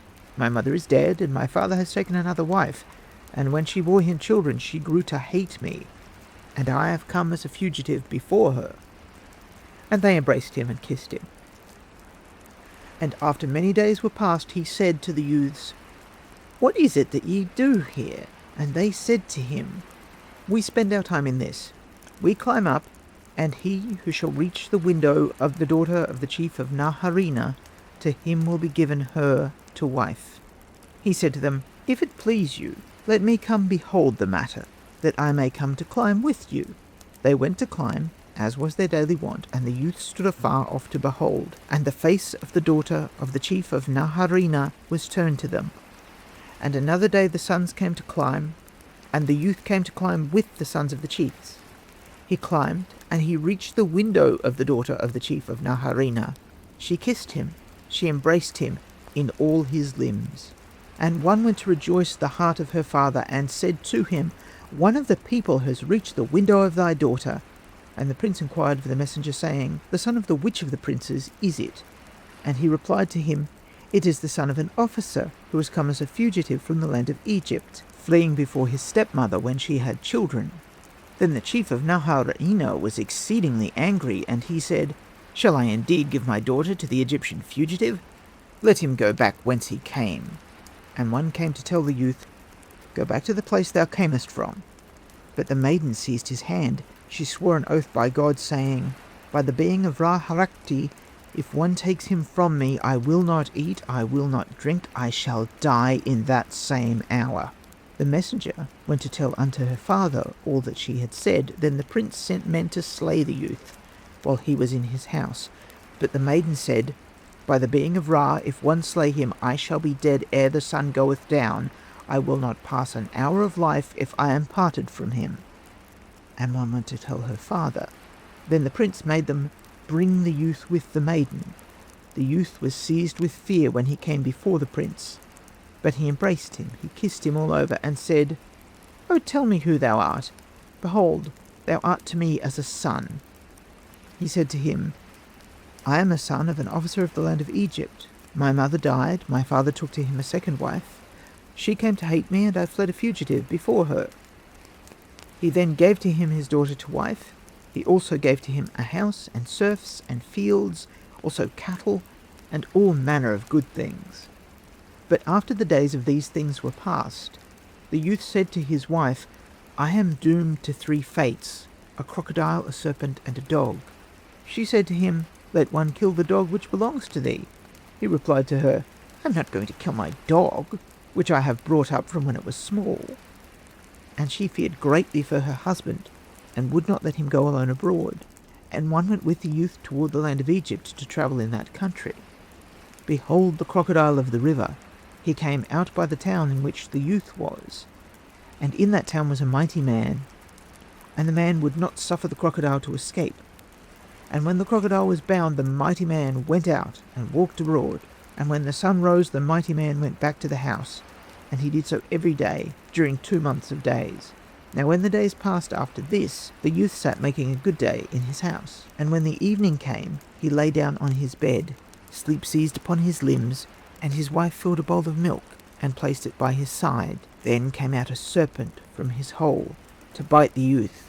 Behold, his wife was sitting by him, she lay not down. Thereupon the servants gave milk to the serpent, and he drank, and was drunk, and lay upside down. Then the wife made it to perish with the blows of her dagger. And they woke her husband, who was astonished, and she said unto him, Behold, thy God has given one of thy dooms into thy hand, he will also give thee the others. And he sacrificed to God, adoring him, and praising his spirits from day to day. And when the days were past after these things, the youth went for a walk in the fields of his domain. He went not alone. Behold, his dog was following him, and his dog ran after the wild game, and he followed the dog. He came to the river, and entered the river behind his dog. Then came out the crocodile, and took him to the place where the mighty man was. And the crocodile said to the youth, I am thy doom, following after thee. Here the papyrus breaks off. Remarks. This tale is preserved in one of the Harris Papyri, number 500, in the British Museum. It has been translated by Goodwin, Chabas, Maspero, and Ebers. The present version is adapted from that of Maspero, with frequent reference by Mr. Griffith to the original. The marvellous parentage of a fated or gifted hero is familiar in Eastern tales, and he is often described as a divine reward to a long childless king. This element of fate or destiny is, however, not seen before this age in Egyptian ideas, nor indeed would it seem at all in place with the simple, easygoing, joyous life of the early days. It belongs to an age when ideals possess the mind, when man struggles against his circumstances, when he wills to be different from what he is. Dedi, or the shipwrecked sailor, think nothing about fate, but live day by day as life comes to them. There is here, then, a new element, that of striving and of unrest, quite foreign to the old Egyptian mind. The age of this tale is shown plainly in the incidents. The prince goes to the chief of Naharaina, a land probably unknown to the Egyptians until the Asiatic conquests of the 18th dynasty had led them to the upper waters of the Euphrates. In earlier days, Sanehat fled to the frontier at the Wadi Tumalat and was quite lost to Egypt when he settled in the south of Palestine. But when the doomed prince goes out of Egypt, he goes to the chief of Naharaina as the frontier state. This stamps the tale as subsequent to the wars of the Tahutimez family and reflects rather the peaceful intercourse of the great monarch Amenhotep III. If it belonged to the Ramessides, we should not hear of Naharaina, which was quite lost to them, but rather of Dapur, Tabor, and Kadesh, and of the Hittites as the familiar frontier power. The Hathors here appear as the Fates, instead of the goddesses Isis, Nebhat, Meskhent, and Hakt of the old tale in the 4th dynasty. See the first series, page 33. And we find in the next tale of Anpu and Bata, in the 19th dynasty, that the 7 Hathors decree the fate of the wife of Bata. That Hathor should be a name given to 7 deities is not strange when we see that Hathor was a generic name for a goddess. There was the Hathor of foreign lands, such as Punt or Sinai. There was the Hathor of hometowns, as Dendera or Atfe. And Hathor was as widely known, and yet as local, as the Madonna. In short, to one of the races which composed the Egyptian people, Hathor was the term for any goddess, or for a universal goddess to whom all others were assimilated. Why and how this title, House of Horus, should be so general, is not obvious. The variety of fate here predicted is, like the vagueness of the fate of Bata's wife, by a sharp death. It points to the Hathors predicting as seers, rather than their having control of the future. It bears the stamp of the oracle of Delphi, rather than that of a divine decree. In this, the goddesses differ greatly from the Parcae, whose ordinances not even Zeus could withstand, as Lucian lets us know in one of the most audacious and philosophical of the dialogues. The Hathors seem rather to deal with what we should call luck than with fate. They see the nature of the close of life from its beginning, without either knowing or controlling its details. In this tale, we meet for the first time the idea of inaccessible and mysterious buildings, and from the resort to this element of curiosity, in describing both the prince and princess, it appears as if it were then a new motive in storytelling, and had not yet lost its power. To modern ears, it is of course done to death, since the Castle of Otranto, though as a minor element, It can still be gently used by the poet and novelist in a moated grange, a house in a marsh, or a maze. Another point of wonder so well known in later times is the large and mystic number of windows, like the 365 windows attributed to great buildings of the present age. It would not be difficult from these papyrus tales to start an historical dictionary of elements in fiction, a kind of analysis that should be the death of much of the venerable stock in trade. We see coming in here more strongly than before the use of emotions and the force of character, the generous friendship of the sons of the Syrian chiefs, then the burst of passionate love from the chief's daughter, which saves the prince's life twice over from her father, and guards him afterwards from his fates. Again, the devotion of the prince to his favourite dog, in spite of all warnings. These show a reliance on personal emotion and feeling in creating the interest of the tale, quite different from the mere interest of incident which was employed earlier. The reason which the prince alleges for his leaving Egypt is also a touch of nature, the wish of a mother to oust her stepson in order to make way for her own children, one of the deepest and most elemental feelings of feminine nature. The mighty man and the crocodile are difficult to understand, the more so as the tale breaks off in the midst of that part. It appears also as if there had been some inversion of the paragraphs, for first we read that the wife would not let the prince go alone, and one goes with him toward Egypt, and the crocodile of the Nile, apparently, is mentioned. Then he is said to be sitting in his house with his wife. Then he goes in the fields of his domain and meets the crocodile. It may be that a passage has dropped out, describing his wife's accompanying him to settle in Egypt. But the mighty man, that is another puzzle. He binds a crocodile, and goes out while he is bound, but by night. The point of this is not clear. It may have been, however, that the mighty man went back to the house when the sun was high, that he might not lose his shadow. In Arabia there was a belief that a hyena could deprive a man of speech and motion by stepping on his shadow, analogous to the belief in many other lands of the importance of preserving the shadow and avoiding the shadowless hour of high noon. Fraser, Golden Bough, page 143. Hence the strength of the mighty man and his magic power over the crocodile would perhaps depend on his not allowing his shadow to disappear. And though Egypt is not quite tropical, yet shadows do practically vanish in the summer, the shadow of the thin branches of a tall palm appearing to radiate round its root without the stem casting any shade. The use of milk to entice serpents is still well known in Egypt, and when a serpent appeared in some of my excavations in a pit, the men proposed to me to let down a saucer of milk to entice it out, that they might kill it. The close of the tale would have explained much that is now lost to us. The crocodile boasts of being the fate of the prince, but his dog is with him, and one can hardly doubt that the dog attacks the crocodile. There is also the mighty man to come in and manage the crocodile. Then the dog is left to bring about the catastrophe. Or does the faithful wife rescue him from all the fates? Hardly so, as the prediction of the Hathors comes strictly to pass in the tale of Anpu and Bata. Let us hope that another copy may be found to give us the clue to the working of the Egyptian mind in this situation.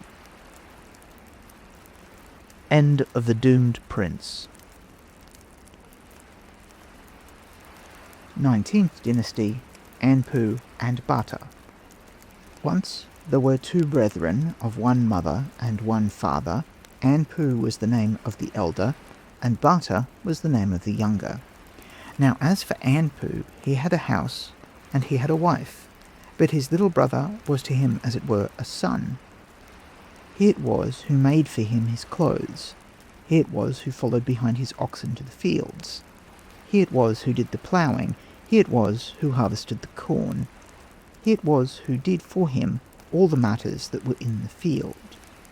Behold, his younger brother grew to be an excellent worker, that was not his equal in the whole land.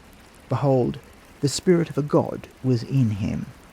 Now after this, the younger brother followed his oxen in his daily manner, and every evening he turned again to the house, laden with all the herbs of the field, with milk and with wood, and with all things of the field. And he put them down before his elder brother, who was sitting with his wife, and he drank and ate, and he lay down in his stable with the cattle. And at the dawn of day he took bread which he had baked, and he laid it before his elder brother, and he took with him his bread to the field, and he drave his cattle to pasture in the fields, And as he walked behind his cattle, they said to him, Good is the herbage which is in that place. And he listened to all that they said. And he took them to the good place which they desired, and the cattle which were before him became exceedingly excellent, and the cattle which were before him became exceedingly excellent, and they multiplied greatly. Now at the time of ploughing his elder brother said unto him, Let us make ready for ourselves a goodly yoke of oxen for ploughing, for the land has come out of the water, it is fit for ploughing. Moreover, do thou come to the field with corn, for we will begin the ploughing in the morrow morning. Thus he said to him. And his younger brother did all the things as his elder brother had spoken unto him to do them. And when the morn was come, they went to the fields with their things, and their hearts were pleased exceedingly with their task in the beginning of their work. And it came to pass after this, that as they were in the field, they stopped for corn. And he sent his younger brother, saying, Haste thou, bring to us corn from the farm. And the younger brother found the wife of the older brother, as she was sitting tiring her hair. He said to her, Get up and give me corn, that I may run to the field, for my elder brother hasted me, do not delay. She said to him, Go open the bin, and thou shalt take to thyself according to thy will, that I may not drop my locks of hair while I dress them. The youth went to the stable, he took a large measure, for he desired to make much corn. He loaded it with wheat and barley, and went out carrying it. She said to him, How much of the corn that is wanted is that which is on thy shoulder? He said to her, 3 bushels of barley, and 2 of wheat, in all 5. These are what are upon my shoulder. Thus said he to her. And she conversed with him, saying, There is great strength in thee, for I see thy might every day. And her heart knew him with the knowledge of youth. And she arose, and came to him, and conversed with him, saying, Come stay with me, and it shall be well for thee, and I will make thee beautiful garments. Then the youth became like a panther of the south with fury at the evil speech which she had made to him, and she feared greatly. And he spake unto her, saying, Behold, thou art to me as a mother, thy husband is to me as a father, for he who is elder than I has brought me up. What is this wickedness that thou hast said to me? Say it not to me again, for I will not tell it to any man, for I will not let it be uttered by the mouth of any man.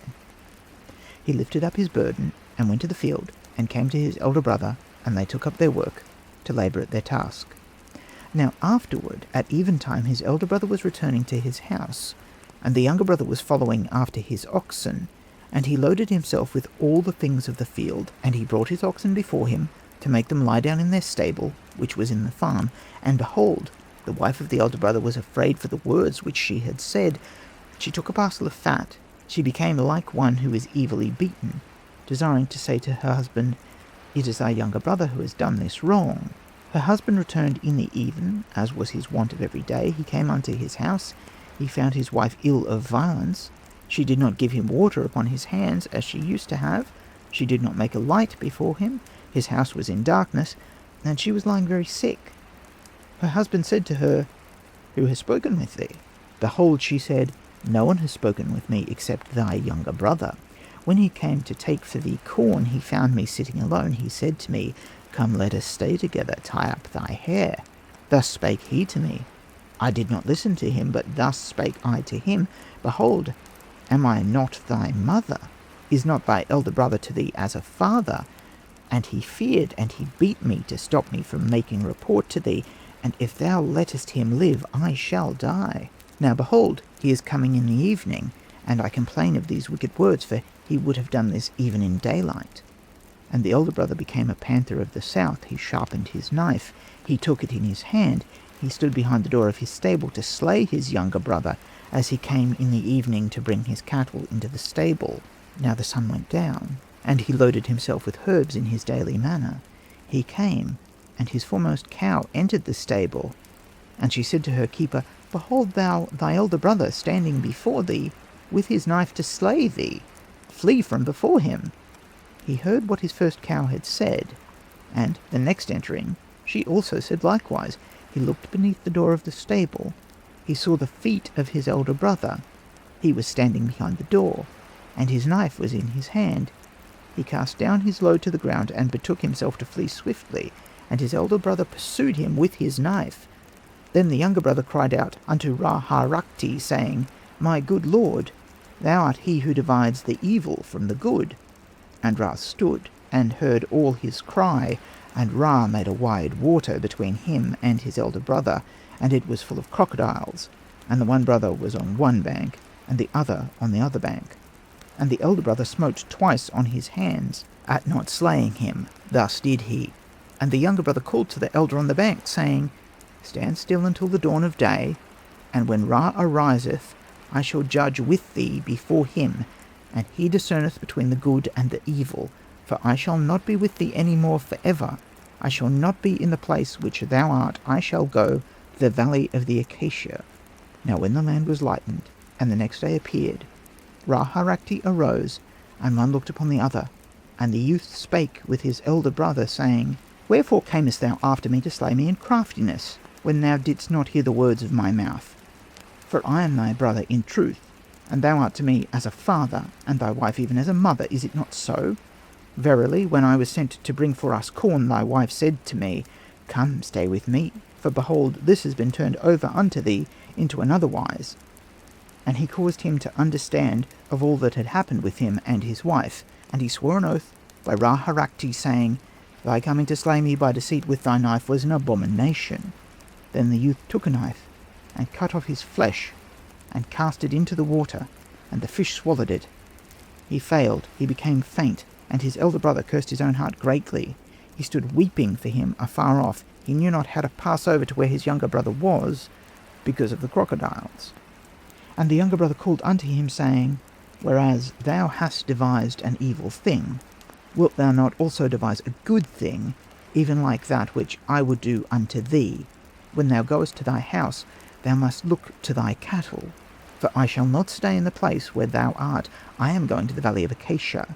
And now, as to what thou shalt do for me, it is even that thou shalt come to seek after me, if thou perceivest a matter, namely, that there are things happening unto me. And this is what shall come to pass, that I shall draw out my soul, and I shall put it upon the top of the flowers of the acacia. And when the acacia is cut down, and it falls to the ground, and thou comest to seek for it, if thou searchest for it 7 years, do not let thy heart be wearied, for thou wilt find it. And thou must put in a cup of cold water, and expect that I shall live again, that I may make answer to what has been done wrong. And thou shalt know of this, that is to say, that things are happening to me, when one shall give to thee a cup of beer in thy hand, and it shall be troubled. Stay not then, for verily it shall come to pass with thee. And the youth went to the valley of the acacia, and his elder brother went unto his house. His hand was laid on his head, and he cast dust on his head. And he came to his house, and he slew his wife. He cast her to the dogs, and he sat in mourning for his younger brother. Now many days after these things, the younger brother was in the valley of the acacia. There was none with him. He spent his time in hunting the beasts of the desert, and he came back in the even to lie down under the acacia, which bore his soul upon the topmost flower. And after this he built himself a tower with his own hands in the valley of the acacia. It was full of all good things, that he might provide for himself a home. And he went out from his tower, and he met the 9 gods, who were walking forth to look upon the whole land. The 9 gods talked one with another, and they said unto him, Ho, Bata, bull of the 9 gods, art thou remaining alone? Thou hast left thy village for the wife of Anpu, thy elder brother. Behold, his wife is slain. Thou hast given him an answer to all that was transgressed against thee. And their hearts were vexed for him exceedingly. And Ra-Harakti said to Fnumu, Behold, frame thou a woman for Bata, that he may not remain alone. And Fnumu made for him a mate to dwell with him. She was more beautiful in her limbs than any woman who was in the whole land. The essence of every god was in her.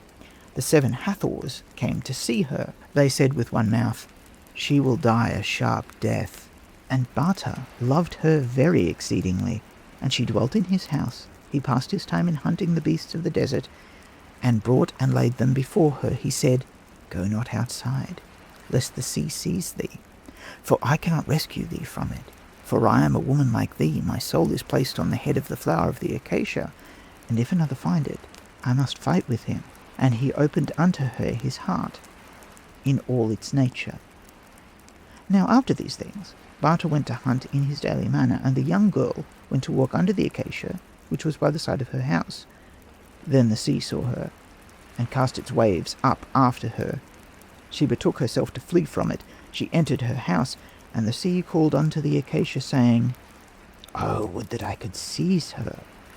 And the acacia brought a lock from her hair, and the sea carried it to Egypt, and dropped it in the place of the fullers of Pharaoh's linen. The smell of the lock of hair entered into the clothes of Pharaoh, and they were wroth with the fullers of Pharaoh, saying, The smell of ointment is in the clothes of Pharaoh. And the people were rebuked every day. They knew not what they should do, and the chief fuller of Pharaoh walked by the bank, and his heart was very evil within him, after the daily quarrel with him. He stood still. He stood upon the sand opposite to the lock of hair, which was in the water, and he made one enter into the water, and bring it to him. And there was found in it a smell exceeding sweet. He took it to Pharaoh, and they brought the scribes and wise men, and they said unto Pharaoh, This lock of hair belongs to a daughter of Ra-Harakti. The essence of every god is in her, and it is a tribute to thee from another land. Let messengers go to every strange land to seek her. And as for the messenger who shall go to the valley of the acacia, let many men go with him to bring her. Then said his majesty, Excellent exceedingly has what has been said to us. And they sent them. And many days after these things, the people who were sent to strange lands came to give report unto the king, but there came not those who were sent to the valley of the acacia, for Bata had slain them. But let one of them return to give a report to the king. His majesty sent many men and soldiers, as well as horsemen, to bring her back, and there was a woman amongst them, and to her had been given in her hand beautiful ornaments of a woman. And the girl came back with her, and they rejoiced over her in the whole land. And his majesty loved her exceedingly, and raised her to high estate. And he spake unto her that she should tell him concerning her husband. And she said, Let the acacia be cut down, and let one chop it up. And they sent men and soldiers with their weapons to cut down the acacia. And they came to the acacia, and they cut the flower upon which was the soul of Bata, and he fell dead suddenly. And when the next day came, and the earth was lighted, the acacia was cut down. And Anpu, the elder brother of Bata, entered his house and washed his hands, and one gave him a cup of beer, and it became trouble. And one gave him another of wine, and the smell of it was evil. And he took his staff, and his sandals, and likewise his clothes, and his weapons of war, and he betook himself forth to the valley of the acacia. He entered the tower of his younger brother, and he found him lying upon his mat. He was dead. And he wept when he saw his younger brother verily lying dead. And he went out to seek the soul of his younger brother under the acacia tree, under which his younger brother lay in the evening. He spent 3 years in seeking for it, but found it not. And when he began the 4th year, he desired in his heart to return into Egypt. He said, I will go tomorrow morn. Thus he spake in his heart. Now when the land lightened, and the next day appeared, he was walking under the acacia. He was spending his time in seeking it. And he returned in the evening, and laboured at seeking it again. He found a seed. He returned with it. Behold, this was the soul of his younger brother. He brought a cup of cold water, and he cast the seed into it, and he sat down as he was wont. Now when the night came, his soul sucked up the water. Bata shuddered in all his limbs, and he looked on his elder brother. His soul was in the cup. Then Anpu took the cup of cold water, in which the soul of his younger brother was. Bata drank it, his soul stood again in its place, and he became as he had been. They embraced each other, and they conversed together. And Bata said to his elder brother, Behold, I am to become as a great bull, which bears every good mark. No one knoweth its history, and thou must sit upon my back. When the sun arises, I shall be in the place where my wife is, that I may return answer to her, and thou must take me to the place where the king is. For all good things shall be done for thee, for one shall lade thee with silver and gold, because thou bringest me to Pharaoh, for I become a great marvel, and they shall rejoice for me in all the land, and thou shalt go to thy village. And when the land was lighted, and the next day appeared, Bata became in the form which he had told to his elder brother, and Anpu sat upon his back until the dawn. He came to the place where the king was, and they made his majesty to know of him. He saw him, and he was exceeding joyful with him. He made for him great offerings, saying, "This is a great wonder which has come to pass." There were rejoicings over him in the whole land. They presented unto him silver and gold for his elder brother, who went and stayed in his village. They gave to the bull many men and many things, and Pharaoh loved him exceedingly above all that is in this land. And after many days, after these things, the bull entered into the purified place. He stood in the place where the princess was. He began to speak with her, saying, "Behold, I am alive indeed." And she said to him, "And pray, who art thou?" He said to her, "I am Bata. I perceived, when thou causedest that they should destroy the acacia of Pharaoh, which was my abode, that I might not be suffered to live. Behold, I am alive indeed. I am as an ox." Then the princess feared exceedingly for the words that her husband had spoken to her, and he went out from the purified place. And his majesty was sitting, making a good day with her. She was at the table of his majesty, and the king was exceeding pleased with her. And she said to his majesty, "Swear to me by God, saying, What thou shalt say, I will obey for thy sake." He hearkened unto all she had said, even this, "Let me eat of the liver of the ox, because he is fit for naught." Thus spake she to him, and the king was exceeding sad at her words. The heart of Pharaoh grieved him greatly. And after the land was lightened, and the next day appeared, they proclaimed a great feast with offerings to the ox. And the king sent one of the chief butchers of his majesty to cause the ox to be sacrificed. And when he was sacrificed, as he was upon the shoulders of the people, he shook his neck, and he threw 2 drops of blood over against the 2 doors of his majesty. The one fell upon one side, on the great door of Pharaoh, and the other upon the other door. They grew as 2 great Persea trees, and each of them was excellent. And one went to tell his majesty, 2 great Persea trees have grown as a great marvel of his majesty in the night by the side of the great gate of his majesty. And there was rejoicing for them in all the land, and there were offerings made to them. And when the days were multiplied after these things, his majesty was adorned with the blue crown, with garlands of flowers on his neck, and he was upon the chariot of pale gold, and he went out from the palace to behold the Persea trees. The princess was also going out with horses behind his majesty, and his majesty sat beneath one of the Persea trees, and it spake thus with his wife, "O thou deceitful one, I am Bata.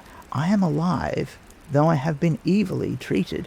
I knew who caused the acacia to be cut down by Pharaoh at my dwelling. Then I became an ox, and thou causedst that I should be killed." And many days after these things the princess stood at the table of Pharaoh, and the king was pleased with her. And she said to his majesty, "Swear to me by God, saying, That which the princess shall say to me, I will obey it for her." And he hearkened unto all she said, and he commanded, "Let those 2 Persea trees be cut down, and let them be made into goodly planks." And he hearkened unto all she said. And after this his majesty sent skilful craftsmen, and they cut down the Persea trees of Pharaoh, and the princess, the royal wife, was standing looking on, and they did all that was in her heart unto the trees. But a chip flew up and entered into the mouth of the princess. She swallowed it, and after many days she bore a son. And one went to tell his majesty, "There is born to thee a son." And they brought him, and gave him to a nurse and servants, and there were rejoicings in the whole land. And the king sat making a merry day, as they were about the naming of him, and his majesty loved him exceedingly at that moment, and the king raised him to be the royal son of Cush. Now, after the days had multiplied, after these things, his majesty made him heir of all the land, and many days after that, when he had fulfilled many years as heir, his majesty flew up to heaven. And the heir said, "Let my great nobles of his majesty be brought before me, that I may make them to know all that has happened to me." And they brought also before him his wife, and he judged with her before him, and they agreed with him. They brought to him his elder brother. He made him hereditary prince in all his land. He was 30 years king of Egypt, and he died, and his elder brother stood in his place on the day of burial. Excellently finished in peace, for the car of the scribe of the treasury Kagabu, of the treasury of Pharaoh, and for the scribe Hora, and the scribe Meramapt, written by the scribe Anenna, the owner of this roll. He who speaks against this roll, may Tahuti smite him. Remarks. This tale, which is perhaps of all this series the best known in modern times, has often been published. It exists in only one papyrus, that of Madame de Aubigny, purchased by the British Museum in 1857. The papyrus had belonged to Seti II, when Crown Prince, and hence is of the 19th dynasty. Most of the great scholars of this age have worked at it. De Rouge, Goodwin, Renouf, Chabas, Bruxuch, Ebers, Maspero, and Groff have all made original studies on it. The present translation is, however, a fresh one made by Mr. Griffith word for word, and shaped as little as possible by myself in editing it. The copy followed is the publication by Birch in Select Papyri, Part 2, PLS 9-19. Before considering the details of the story, we should notice an important question about its age and composition. That it is as old as the 19th dynasty in its present form is certain from the papyrus, but probably parts of it are older. The idyllic beauty of the opening of it, with the simplicity and directness of the ideas, and the absence of any impossible or marvellous feature, is in the strongest opposition to the later part, where marvel is piled on marvel in pointless profusion. In the first few pages there is not a word superfluous or an idea out of place in drawing the picture. That we have to do with an older story lengthened out by some inartistic compiler seems only too probable, and this is borne out by the colophon. In the tales of the Shipwrecked Sailor and of Sanehat, the colophon runs, "This is finished from beginning to end, even as it was found in the writing," and the earlier of these two tales follows this with a blessing on the transcriber. But apparently conscious of his meddling, the author of Anpu and Bata ends with a curse, written by the scribe Anenna, the owner of this roll. He who speaks against this roll, may Tahuti smite him. This points to a part of it, at least, being newly composed in Ramesside times, while the delicate beauty of the opening is not only far better than the latter part, but it is out of harmony with the forced and artificial taste of the 19th dynasty. At the same time, the careful drawing of character is hardly akin to the simple, matter-of-fact style of Sanehat, and seems more in keeping with the emotional style of the doomed prince. If we attribute the earlier part of the opening to the 18th dynasty, the age of the pastoral scenes of the tombs of El-Kab, which are the latest instances of such sculptures in Egypt, we shall probably be nearest to the truth. The description of Bata is one of the most beautiful character drawings in the past. The self-denial and sweet innocence of the lad, his sympathy with his cattle, listening to all they said, and allowing them their natural wishes and ways, is touchingly expressed. And those who know Egypt will know that Bata still lives there. Several Batas I have known myself. His sweetness of manner, his devotion, his untiring earnest work, his modesty, his quietness, makes Bata one of the most charming friends. Bata I have met in many places. Bata I have loved as one of the flowers of human nature, and Bata I hope often to meet again, in diverse forms and varied incarnations, among the Fala lads of Egypt. The touches of description of Bata are slight and yet so pointed. His growing to be an excellent worker, his return at evening laden with all the produce, just as may be seen now, any evening, as the lads come in bearing on their backs large bundles of vegetables for the house, and of fodder for the home-driven cattle. His sleeping with his cattle in the stable, his zeal in rising before dawn to make the daily bread for his brother, ready to give him when he arose, and then his driving out the cattle to pasture, all contrasts with his elder brother's life of ease. The making of the bread was rightly the duty of Anpu's wife. She ought to have risen to grind the corn long before dawn, as the millstones may now be heard grinding in the dark, morning by morning. She ought to have baked the bread ready for the toiler, who spent his whole day in the field. But it was the ever-willing Bata who did the work of the house as well as the work of the farm. Behold, the spirit of a god was in him. The driving in of the cattle at night is still a particular feature of Egyptian life. About an hour before sunset, the tether ropes are drawn in the fields, and the cattle file off, with a little child for a leader, if any. The master gathers up the produce that is required. Some buffalo is laden with a heap of clover, or a lad carries it on his back for the evening feed of the cattle, and all troop along the path, through the fields and by the canal. For 2 or 3 miles the road becomes more and more crowded, with the flocks driven into it from every field, A long haze of dust lies glowing in the crimson glory of the sunset over the stream of cows and buffaloes, sheep and goats that pour into the village. Each beast well knows his master and his crib, and turns in at the familiar gate to the stable under the house or by the side of the hut, and there all spend the night. Not a hoof is left out in the field.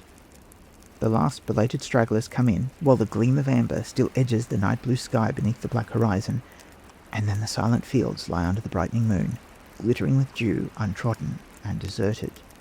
It is not cold or climate that leads men to this custom, but the unsafety of a country bordered by unseen deserts, whence untold men may suddenly appear and ravage all the plain. The ploughing scene next follows, on the land coming out from the water. As the inundation goes down, the well-known banks and ridges appear, the backbones of the land, as they were so naturally called, and when the surface is firm enough to walk on, with many a pool and ditch still full, the ploughing begins on the soft, dark clay.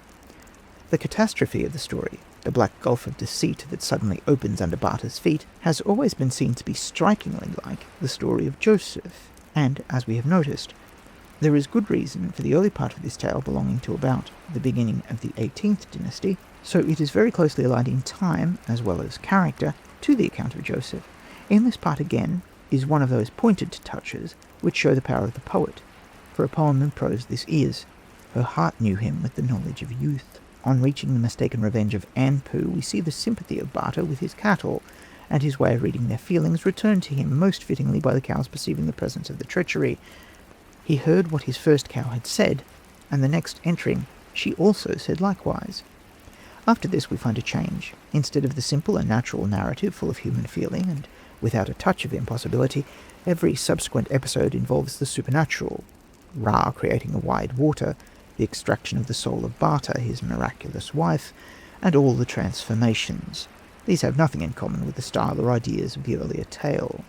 Whence this latter tangle came, and how much of it is drawn from other sources, we can hardly hope to explain from the fragments of literature we have. But strangely, there is a parallel which is close enough to suggest that the patchwork is due to popular mythology. In the myths of Phrygia, we meet with Attis, or Attis, reader's note, Atys or Attis, reader's note ends, of whom varying legends are told. Among these we glean that he was a shepherd, beautiful and chaste, that he fled from corruption, that he mutilated himself. Lastly, he dived under a tree and afterwards was revived. All this is a duplicate of the story of Bata. And looking further, we see parallels to three subsequent transformations. Drops of blood were shed from the Attis priest, and Bata, in his first transformation as a bull, sprinkles 2 drops of blood by the doors of the palace. Again, Attis is identified with a tree, which was cut down and taken into a sanctuary, and Bata, in his second transformation, is a Persea tree, which is cut down and used in a building. Lastly, the mother of Attis is said to have been a virgin who bore him from placing in her bosom a ripe almond or pomegranate, and in his third transformation, Bata is born from a chip of a tree being swallowed by the princess. These resemblances in nearly all the main points are too close and continuous to be a mere chance, especially as such incidents are not found in other Egyptian tale, nor in few, if any, other classical myths. It is not impossible that the names even may have been the same, for Bata, as we write it, is pronounced Vata, or Vetu, or Vitio, as others would vocalize it, and the digamma would disappear in the later Greek form, in which we have Attis. The most likely course seems to have been that, starting with a simple Egyptian tale, the resemblance to the shepherd of the Asiatic myth led to a Ramesside author improving the story by tacking on the branches of the myth, one after another, and borrowing the name. If this be granted, we have here in Bata the earliest indications of the elements of the Attis mysteries, 1,000 years before the Greek versions. Returning now from the general structure to the separate incidents, we note the expression of annoyance when the elder brother smote twice on his hands. This gesture is very common in Egypt now, the 2 hands being rapidly slid past one another, palm to palm, vertically, grating the fingers of one hand over the other, the right hand moving downwards, the left a little up. This implies that there is nothing, that a thing is worthless, that a desired result has not been attained, or annoyance at want of success. But the latter meanings are now rare, and more latent than otherwise, and this tale points to the gesture being originally one of positive anger, though it has been transferred gradually to express mere negative results. The valley of the Acacia would appear from the indications to have been by the sea, and probably in Syria. Perhaps one of the half-desert wadis towards Gaza was in the writer's mind. The idea of Bata taking out his heart and placing it on the flower of a tree has seemed hopelessly unintelligible, but it depends on what we are to understand by the heart in Egyptian. Two words are well known for it, hati and ach, and as it is unlikely that these should be mere synonyms, we have a presumption that one of them does not mean the physical heart, but rather the mental heart. We are accustomed to the same mixture of thought, and far the more common usage in English is not to employ the name to express the physical heart, but for the will, as when we say good-hearted, for the spring of action, broken-hearted for the feelings, hard-hearted for the passions, affair of the heart, or for the vigour, as when a man in nature or in act is hearty. The Egyptian, with his metaphysical mind, took two different words where we use only one, and when we read of placing the heart, hati, out of a man, we are led at once by the analogy of beliefs in other races to understand this as the vitality or soul. In The Golden Bough, Mr. Fraser has explained this part of natural metaphysics, and in this and the following points, I freely quote from that work as a convenient textbook. The soul or vitality of a man is thought of as separable from the body at will, and therefore communicable to other objects or positions. In those positions it cannot be harmed by what happens to the body, which is therefore deathless for the time. But if the external seat of the soul be attacked or destroyed, the man immediately dies. This is illustrated from the Norse, Saxons, Celts, Italians, Greeks, Kabyles, Arabs, Hindus, Malays, Mongolians, Tatars, Magyars, and Slavonians. It may well be, then, considered as a piece of inherent psychology, and following this interpretation, I have rendered heart, in this sense soul, in the translation. The 9 gods who meet Bata are one of the great cycles of divinities, which were differently reckoned in various places. Khnumu is always the formative god, who makes man upon the potter's wheel, as in the scene in the temple of Luxor. And even in natural birth, it was Khnumu who gave strength to the limbs, as in the earlier tales of the magicians. The character of the wife of Bata is a very curious study. The total absence of the affections in her was probably designed as in accord with her non-natural formation, as she could not inherit aught from human parents. Ambition appears to be the only emotion of this being. Her attacks on the transformations of Bata are not due to dislike, but only to fear that he should claim her removal from high station. She feared exceedingly for the words that her husband had spoken to her. Her Lilith nature is incapable of any craving but that for power. The action here of the 7 Hathors we have noticed in the remarks on the previous tale of the doomed prince. The episode of the sea is very strange, and if we need find some rationalizing account of it, we might suppose it to be a mythical form of a raid of pirates, who, not catching the woman, carried off something of hers which proved an object of contention in Egypt, but such renderings are unlikely, and we may rather expect to find some explanation in a mythological parallel. The carrying of the lock of hair to Pharaoh and his proclaiming a search for the owner is plainly an early form of the story of the little slipper, whose owner is sought by the king. The point that she could not be caught except by setting another woman to tempt her with ornaments anticipates the modern novelist's saying, "Set a woman to catch a woman." The sudden death of Bata, so soon as the depository of his soul was destroyed, is a usual feature in such tales about souls. But it is only in the Indian forms quoted by Mr. Fraser that there is any revival of the dead, and in no case is there any transformation like that of Bata. Perhaps none but an Egyptian or a Chinese would have credited Anpu with wandering up and down for 4 years seeking the lost soul, but the idea of returning the soul in water to the man is found as a magic process in North America. Golden Bough 1:141. The first transformation of Bata into a bull is clearly drawn from the Apis bull of Memphis. The rejoicings at discovering a real successor of Apis are here the rejoicings over Bata, who is the Apis bull, distinguished, as he says, by bearing every good mark. These marks on the back and other parts were the tokens of the true Apis, who was sought for anxiously through the country on the death of the sacred animal who had lived in the sanctuary. The man who, like Anpu, brought up a true Apis to the temple would receive great rewards and honours. The scene where the princess demands the grant of a favour is repeated over again by Esther at her banquet and by the daughter of Herodias. It is the Oriental way of doing business, but the curious incongruity of making a great feast with offerings to the ox before sacrificing it appears inexplicable until we note the habits of other peoples in slaying their sacred animals at certain intervals. This tale shows us what is stated by Greek authors, that the Egyptians slew the sacred Apis at stated times, or when a new one was discovered with the right marks.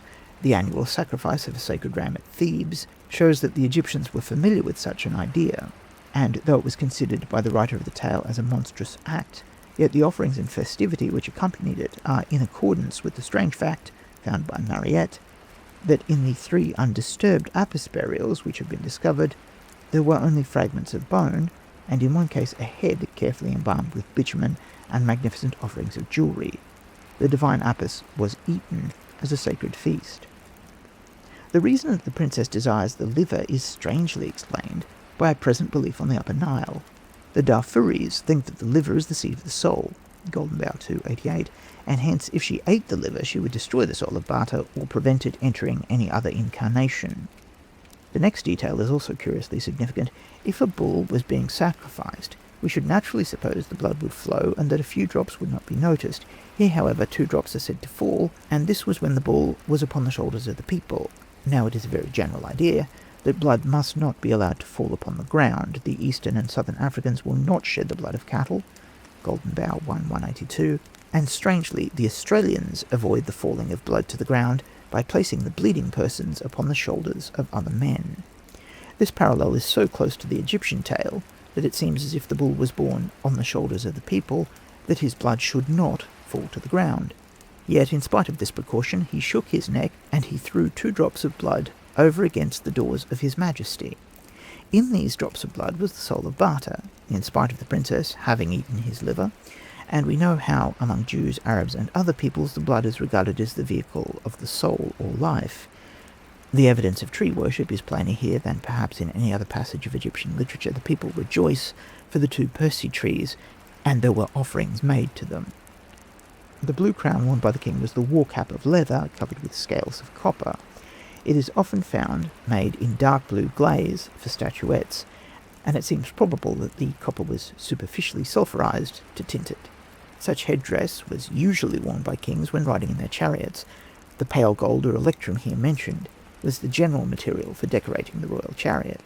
The miraculous birth of Bata in his 3rd transformation is, as we have noticed, closely paralleled by the birth of Attis from the almond. The idea at the root of this is that of self-creation or self-existence, as in the usual Egyptian phrase, bull of his mother. The king flying up to heaven is a regular expression for his death. The hawk has soared. The follower of the god has met his maker. So Sanehat describes it. See first series, page 97 and 98. This hawk form of the king may be connected with the hawk bearing the double crown, which is perched on top of the car name of each king. That hawk is not Horus, nor even the king deified as Horus, because the emblem of life is given to it by other gods, as by Set on the lintel of 18th dynasty from Nubt. Therefore the hawk is the human king, who could perish, and not an immortal divinity. Further, this hawk king is always perched on the top of the drawing of the doorway to the sepulchre, which bears the car name of the king, and when we see the drawings of the bar bird, or soul, flying down the well to the sepulchre, it appears as if the hawk were the royal bar bird, ordinary men having a bar bird with a human head, and that the well-known first title of each king represents the royal soul, or bar bird, perched on the door of the sepulchre, resting on his way to and from the visit to the corpse below. The soul or bar of the king at his death thus flew away as a hawk to meet the sun. The veil drawn over the fate of the inhuman princess is well conceived. That she should die a sharp death has been foretold, but how Bata should slay the divine creation, his wife, his mother, is a matter that the scribe reserves in silence. We only read that he judged with her before him, and the great nobles agreed with him. That judgment is best left among the things unwritten. The strange manner in which we can see incident after incident in the latter part of the tale, each to refer to some ceremony or belief, even imperfect as our knowledge of such must be, and the evidence that the whole being of Bata is a transference of the myth of Attis, must lead us to look on this, the marvellous portion, as woven out of a group of myths, ceremonies, and beliefs, which were joined and explained by the formation of such a tale. How far it is due to purely Egyptian ideas, indicated by the Apis bull and the analogies in present African beliefs, and how far it is Asiatic, and belonging to Attis, it would be premature to decide. But from the weird confusion and mystery of these transformations, we turn back with renewed pleasure to the simple and sweet picture of peasant life and the beauty of Bata, and we see how true a poet the Egyptian was in feeling and in expression. End of the Anpu and Bata.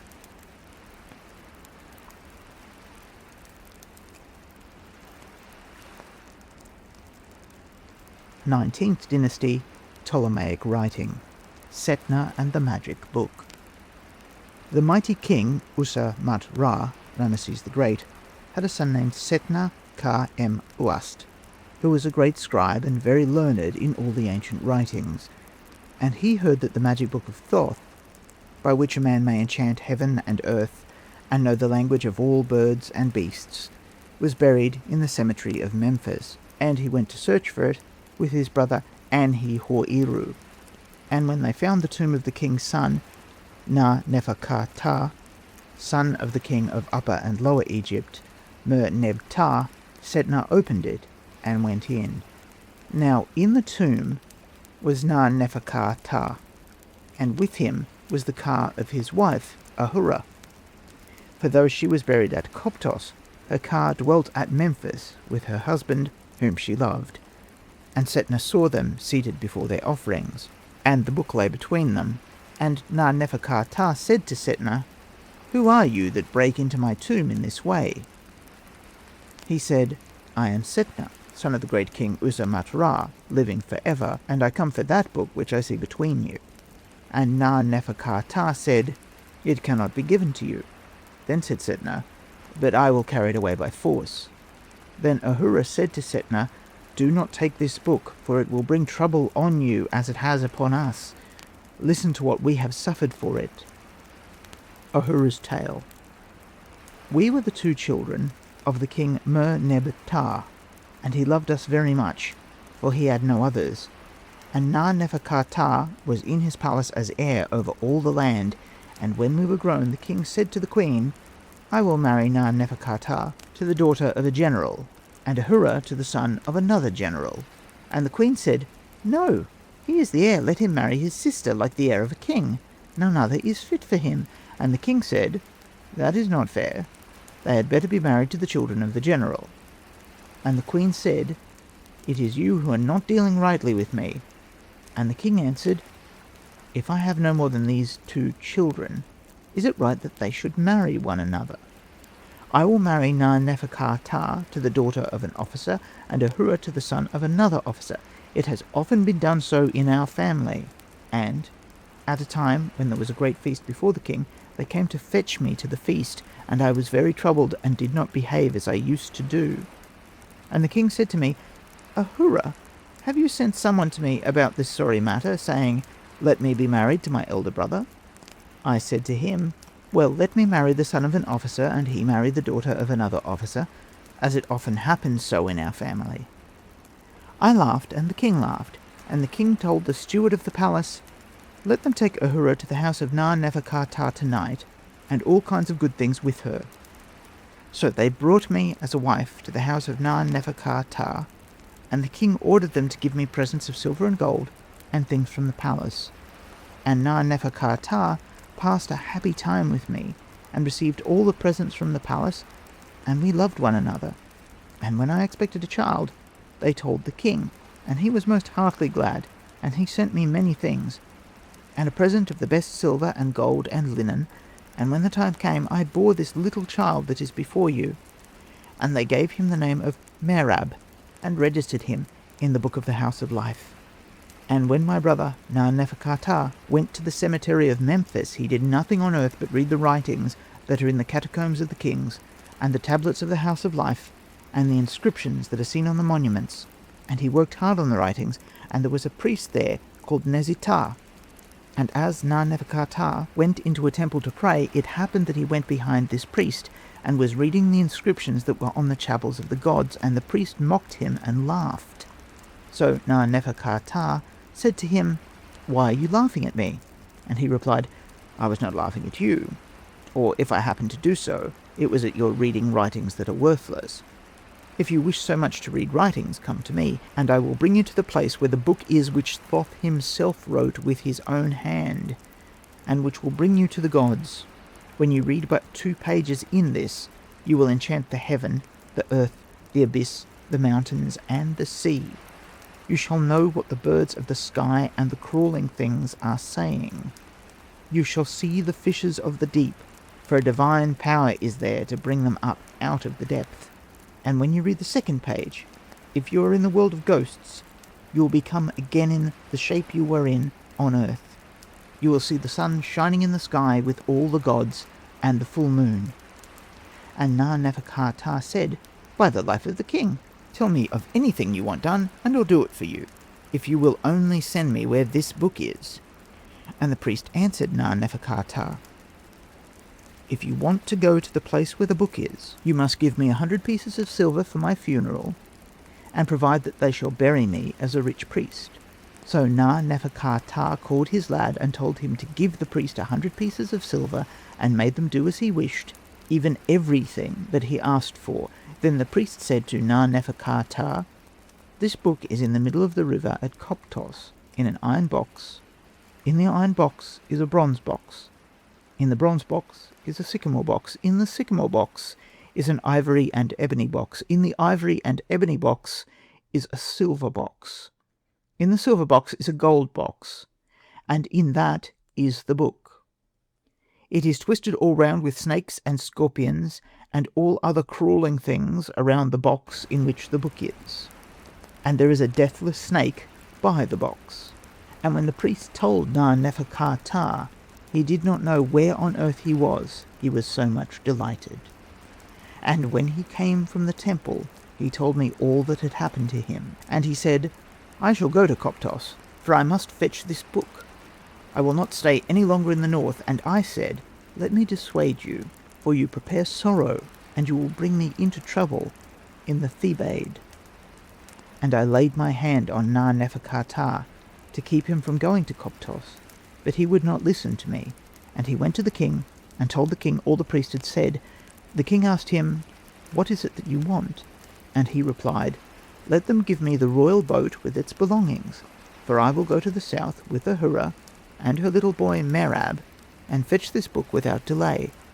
So they gave him the royal boat with its belongings, and we went with him to the haven, and sailed from there. Then the priests of Isis of Koptos and the high priest of Isis came down to us without waiting, to meet Na-nefer-ka-ptah, and their wives also came to me, and we went into the temple of Isis and Harpocrates. And Na-nefer-ka-ptah bought an ox, a goose, and some wine, and made a burnt offering and a drink offering before Isis of Koptos and Harpocrates. They brought us to a very fine house with all good things, and Na-nefer-ka-ptah spent 4 days there, and feasted with the priests of Isis of Koptos.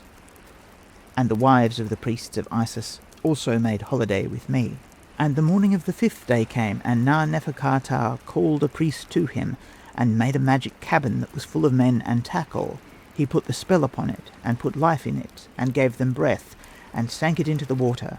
He filled the royal boat with sand, and took leave of me, and sailed from the haven, and I sat by the river at Koptos, that I might see what would become of him. And he said, "Workman, work for me, even at the place where the book is." And they toiled by night and by day, and when they had reached it in 3 days, he threw the sand out, and made a shoal in the river. And then he found on it entwined serpents and scorpions, and all kinds of crawling things around the box in which the book was. And by it he found a deathless snake around the box, and he laid the spell upon the entwined serpents and scorpions, and all kinds of crawling things which were around the box, that they should not come out.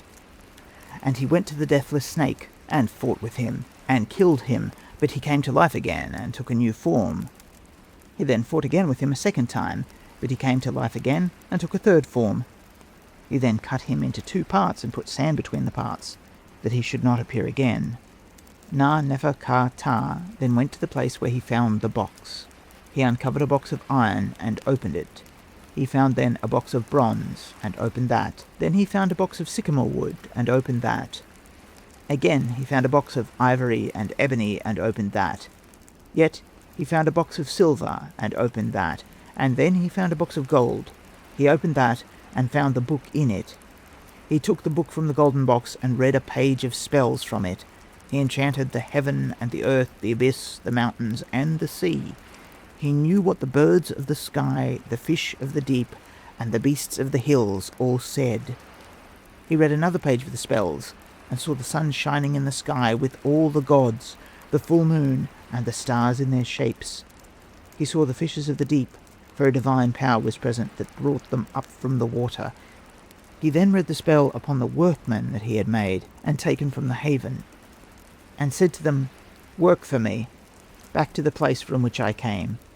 And they toiled night and day, so he came back to the place where I sat by the river of Koptos. I had not drunk nor eaten anything, and had done nothing on earth but sat like one who is gone to the grave. I then told Na-nefer-ka-ptah that I wished to see this book, for which we had taken so much trouble. He gave the book into my hands, and when I read a page of the spells in it, I also enchanted heaven and earth, the abyss, the mountains, and the sea. I also knew what the birds of the sky, the fishes of the deep, and the beasts of the hills all said. I read another page of the spells, and I saw the sun shining in the sky with all the gods, the full moon, and the stars in their shapes. I saw the fishes of the deep, for a divine power was present that brought them up from the water. As I could not write, I asked Na-nefer-ka-ptah, who was a good writer and a very learned one. He called for a piece of papyrus and wrote on it all that was in the book before him. He dipped it in beer and washed it off with the liquid, for he knew that if it were washed off, and he drank it, he would know all there was in the writing. We returned back to Koptos the same day, and made a feast before Isis of Koptos and Harpocrates. And then we went to the haven and sailed, and went northward of Koptos. And as we went on, Thoth discovered all that Na-nefer-ka-ptah had done with the book. And Thoth hastened to tell Ra and said, "Now, know that my book and my revelation are with Na-nefer-ka-ptah, son of the king Mer-neb-ptah. He has forced himself into my place and robbed it and seized my box with the writings and killed my guards who protected it." And Ra replied to him, "He is before you. Take him and all his kin." He sent a power from heaven with the command, "Do not let Na-nefer-ka-ptah return safe to Memphis with all his kin." And after this hour the little boy Merab, going out from the awning of the royal boat, fell into the river. He called on Ra, and everybody who was on the bank raised a cry. Na-nefer-ka-ptah went out of the cabin and read the spell over him. He brought his body up because a divine power brought him to the surface. He read another spell over him and made him tell of all what happened to him, and of what Thoth had said before Ra. We turned back with him to Koptos. We brought him to the good house. We fetched the people to him, and made one embalm him, and we buried him in his great coffin in the cemetery of Koptos, like a great and noble person. And Na-nefer-ka-ptah, my brother, said, "Let us go down, let us not delay, for the king has not yet heard of what has happened to him, and his heart will be sad about it." So we went to the haven. We sailed, and did not stay to the north of Koptos. When we were come to the place where the little boy Merab had fallen in the water, I went out from the awning of the royal boat, and I fell into the river. They called Na-nefer-ka-ptah, and he came out from his cabin of the royal boat. He read a spell over me, and brought my body up because a divine power had brought me to the surface. He drew me out, and read the spell over me, and made me tell him of all that had happened to me, and of what Thoth had said before Ra. Then he turned back with me to Koptos.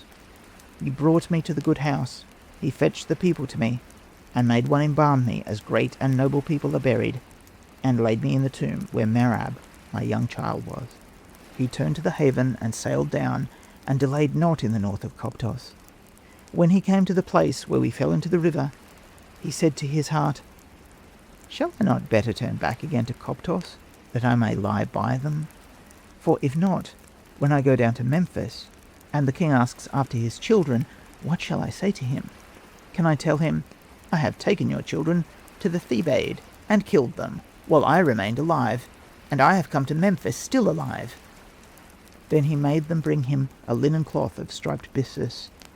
He made a band and bound the book firmly, and tied it upon him. Na-nefer-ka-ptah then went out of the awning of the royal boat and fell into the river. He cried on Ra, and all those who were on the bank made an outcry, saying, "Great woe, sad woe! Is he lost, that good scribe and able man that has no equal?" The royal boat went on, without anyone on earth knowing where Na-nefer-ka-ptah was. It went on to Memphis, and they told all this to the king. Then the king went down to the royal boat in mourning, and all the soldiers and high priests and priests of Ptah were in mourning, and all the officials and courtiers. And when he saw Na-nefer-ka-ptah, who was in the inner cabin of the royal boat, from his rank of high scribe, he lifted him up. And they saw the book by him, and the king said, "Let one hide this book that is with him." And the officers of the king, the priests of Ptah, and the high priest of Ptah said to the king, "Our lord, may the king live as long as the sun. Na-nefer-ka-ptah was a good scribe and a very skillful man." And the king had him laid in his good house to the 16th day, and then had him wrapped to the 35th day, and laid him out to the 70th day, and then had him put in his grave in his resting place. I have now told you the sorrow which has come upon us because of this book, for which you ask, saying, "Let it be given to me." You have no claim to it, and indeed, for the sake of it, we have given up our life on earth. Reader's note, Ahura's story ends. And Setna said to Ahura, "Give me the book which I see between you and Na-nefer-ka-ptah, for if you do not, I will take it by force." Then Na-nefer-ka-ptah rose from his seat and said, "Are you Setna, to whom my wife has told all of these blows of fate, which you have not suffered? Can you take this book by your skill as a good scribe? If indeed you can play games with me, let us play a game then of 52 points. And Setna said, "I am ready." And the board and its pieces were put before him. And Na-nefer-ka-ptah won a game from Setna, and he put a spell upon him, and defended himself with the game board that was before him, and sunk him into the ground above his feet. He did the same at the second game, and won it from Setna, and sunk him into the ground to his waist. He did the same at the third game, and made him sink into the ground up to his ears.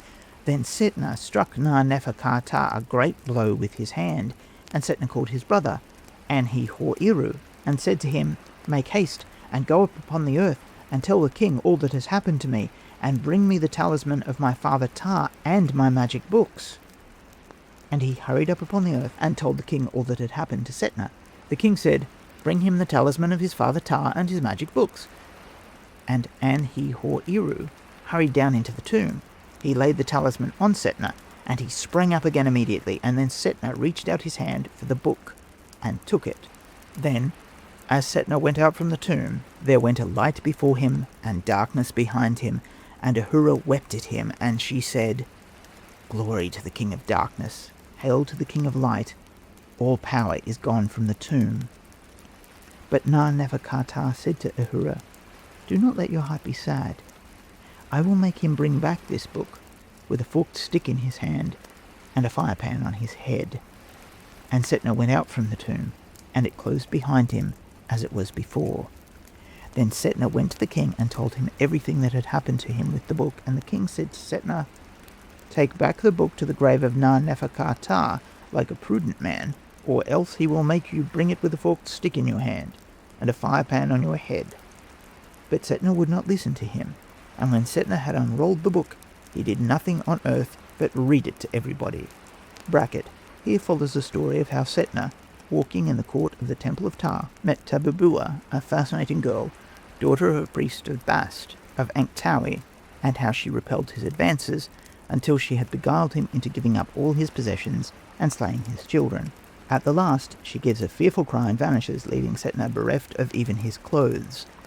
This would seem to be merely a dream, by the disappearance of Tabubua, and Setna finding his children alive after it all, but on the other hand, he comes to his senses in an unknown place, and is so terrified as to be quite ready to make restitution to Na-nefer-ka-ptah.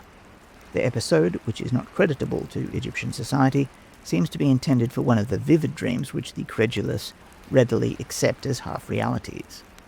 So Setna went to Memphis, and embraced his children, for that they were alive, and the king said to him, "Were you not drunk to do so?" Then Setna told all the things that had happened with Tabubua and Na-nefer-ka-ptah, and the king said, Setna, I have already lifted up my hand against you before and said, he will kill you if you do not take back the book to the place you took it from. But you have never listened to me till this hour. Now then, take the book to Na-Nefer-Ka-Ptah with a forked stick in your hand and a firepan on your head. So Setna went out from before the king with a forked stick in his hand and a firepan on his head. He went down to the tomb in which was Na-Nefer-Ka-Ptah, and Ahura said to him, it is Ptah, the great god, that has brought you back safe. Na-Nefer-Ka-Ptah laughed, and he said, this is the business that I told you before. And when Setna had praised Na-Nefer-Ka-Ptah, he found it, as the proverb says, the sun was in the whole tomb. And Na-Nefer-Ka-Ptah besought Setna greatly, and Setna said, Na-Nefer-Ka-Ptah, is it aught disgraceful, open bracket, that you lay on me to do, close bracket? And Na-Nefer-Ka-Ptah said, Setna, you know this, but Ahura and Merab, the child, behold, they are in Koptos. Bring them here into this tomb by the skill of a good scribe. Let it be impressed upon you to take pains and to go to Koptos to bring them here. Setna then went out from the tomb to the king and told the king all that Na-Nefer-Ka-Ptah had told him. The king said, Setna, go to Koptos and bring back Ahura and Merab. He answered the king, let one give me the royal boat and its belongings. And they gave him the royal boat and its belongings, and he left the haven and sailed without stopping till he came to Koptos. And they made this known to the priests of Isis at Koptos, and to the high priest of Isis. And behold, they came down to him, and gave him their hand to the shore. He went up with them, and entered into the temple of Isis of Koptos, and of Hippocrates. He ordered one to offer for him an ox, a goose, and some wine, and he made a burnt offering and a drink offering before Isis of Koptos and Hippocrates. He went to the cemetery of Koptos with the priests of Isis and the high priest of Isis. They dug about for 3 days and 3 nights, for they searched even in all the catacombs which were in the cemetery of Koptos. They turned over the steles of the scribes of the double house of life, and read the inscriptions that they found on them. But they could not find the resting place of Ahura and Merab. Now Na-Nefer-Ka-Ptah perceived that they could not find the resting place of Ahura and her child Merab. So he raised himself up as a venerable, very old ancient, and came before Setna, and Setna saw him. And Setna said to the ancient, you look like a very old man. Do you know where is the resting place of Ahura and her child Merab? The ancient said to Setna, it was told by the father of my father to the father of my father, and the father of my father has told it to my father. The resting place of Ahura and her child Merab is in a mound south of the town of Pehemato. And Setna said to the ancient, perhaps we may do damage to Pehemato, and you are ready to lead one to the town for the sake of that? The ancient replied to Setna, if one listens to me, shall he therefore destroy the town of Pehemato? If they do not find Ahura and her child, Merab, under the south corner of their town, may I be disgraced. They attended to the ancient, and found the resting place of Ahura and her child Merab under the south corner of the town of Pehemato. Setna laid them in the royal boat to bring them as honoured persons, and restored the town of Pehemato as it originally was. And Na-Nefer-Ka-Ptah made Setna to know that it was he who had come to Koptos to enable them to find out where the resting place was of Ahura and her child Merab. So Setna left the haven in the royal boat and sailed without stopping, and reached Memphis with all the soldiers who were with him. And when they told the king, he came down to the royal boat. He took them as honoured persons, escorted to the catacombs, in which Na-Nefer-Ka-Ptah was, and smoothed down the ground over them. This is the completed writing of the tale of Setna, Ka-Em-Uast, and Na-Nefer-Ka-Ptah, and his wife Ahura, and their child Merab. It was written in the 35th year, the month Tybi. Reader's note, the story ends. The next section is called Remarks. Reader's note ends. This tale of Setna exists in only one copy, a Demotic papyrus, in the Giza Museum. The Demotic was published in facsimile by Mariette in 1871 among Les Papyrus du Musée du Boulac, and it has been translated by Bruch, Revelot, Maspero, and Hess. The last version, De Demoschisch Roman von Stier H. von J.J. Hess, being a full study of the text, with discussion and glossary, has been followed here, while the interpretation of Maspero has also been kept in view in the rendering of obscure passages. Unhappily, the opening of this tale is lost, and I have therefore restored it by a recital of the circumstances which are referred to in what remains. Nothing has been introduced which is not necessarily involved or stated in the existing text. The limit of this restoration is marked by a square bracket, the papyrus beginning with the words, "It is you who are not dealing rightly with me." The construction is complicated by the mixture of times and persons, and we must remember that it was written in the Ptolemaic period concerning an age long past. It stood to the author much as Tennyson's Harold stands to us, referring to an historical age without too strict a tie to the facts and details. 5 different acts, as we may call them, succeed one another. In the first act, which is entirely lost, and here only outlined, the circumstances which led Setna of the 19th dynasty to search for the magic book must have been related. In the second act, Ahura recites the long history of herself and family to deter Setna from his purpose. This act is a complete tale by itself, and belongs to a time some generations before Setna. It is here supposed to belong to the time of Amenhotep III, in the details of costume adopted for illustration. The third act is Setna's struggle as a rival magician to Na-Nefer-Ka-Ptah, from which he finally comes off victorious by his brother's use of a talisman, and so secures possession of the coveted magic book. The fourth act, which I have here only summarized, shows how Na-Nefer-Ka-Ptah resorts to a bewitchment of Setna by a sprite, by subjection to whom he loses his magic power.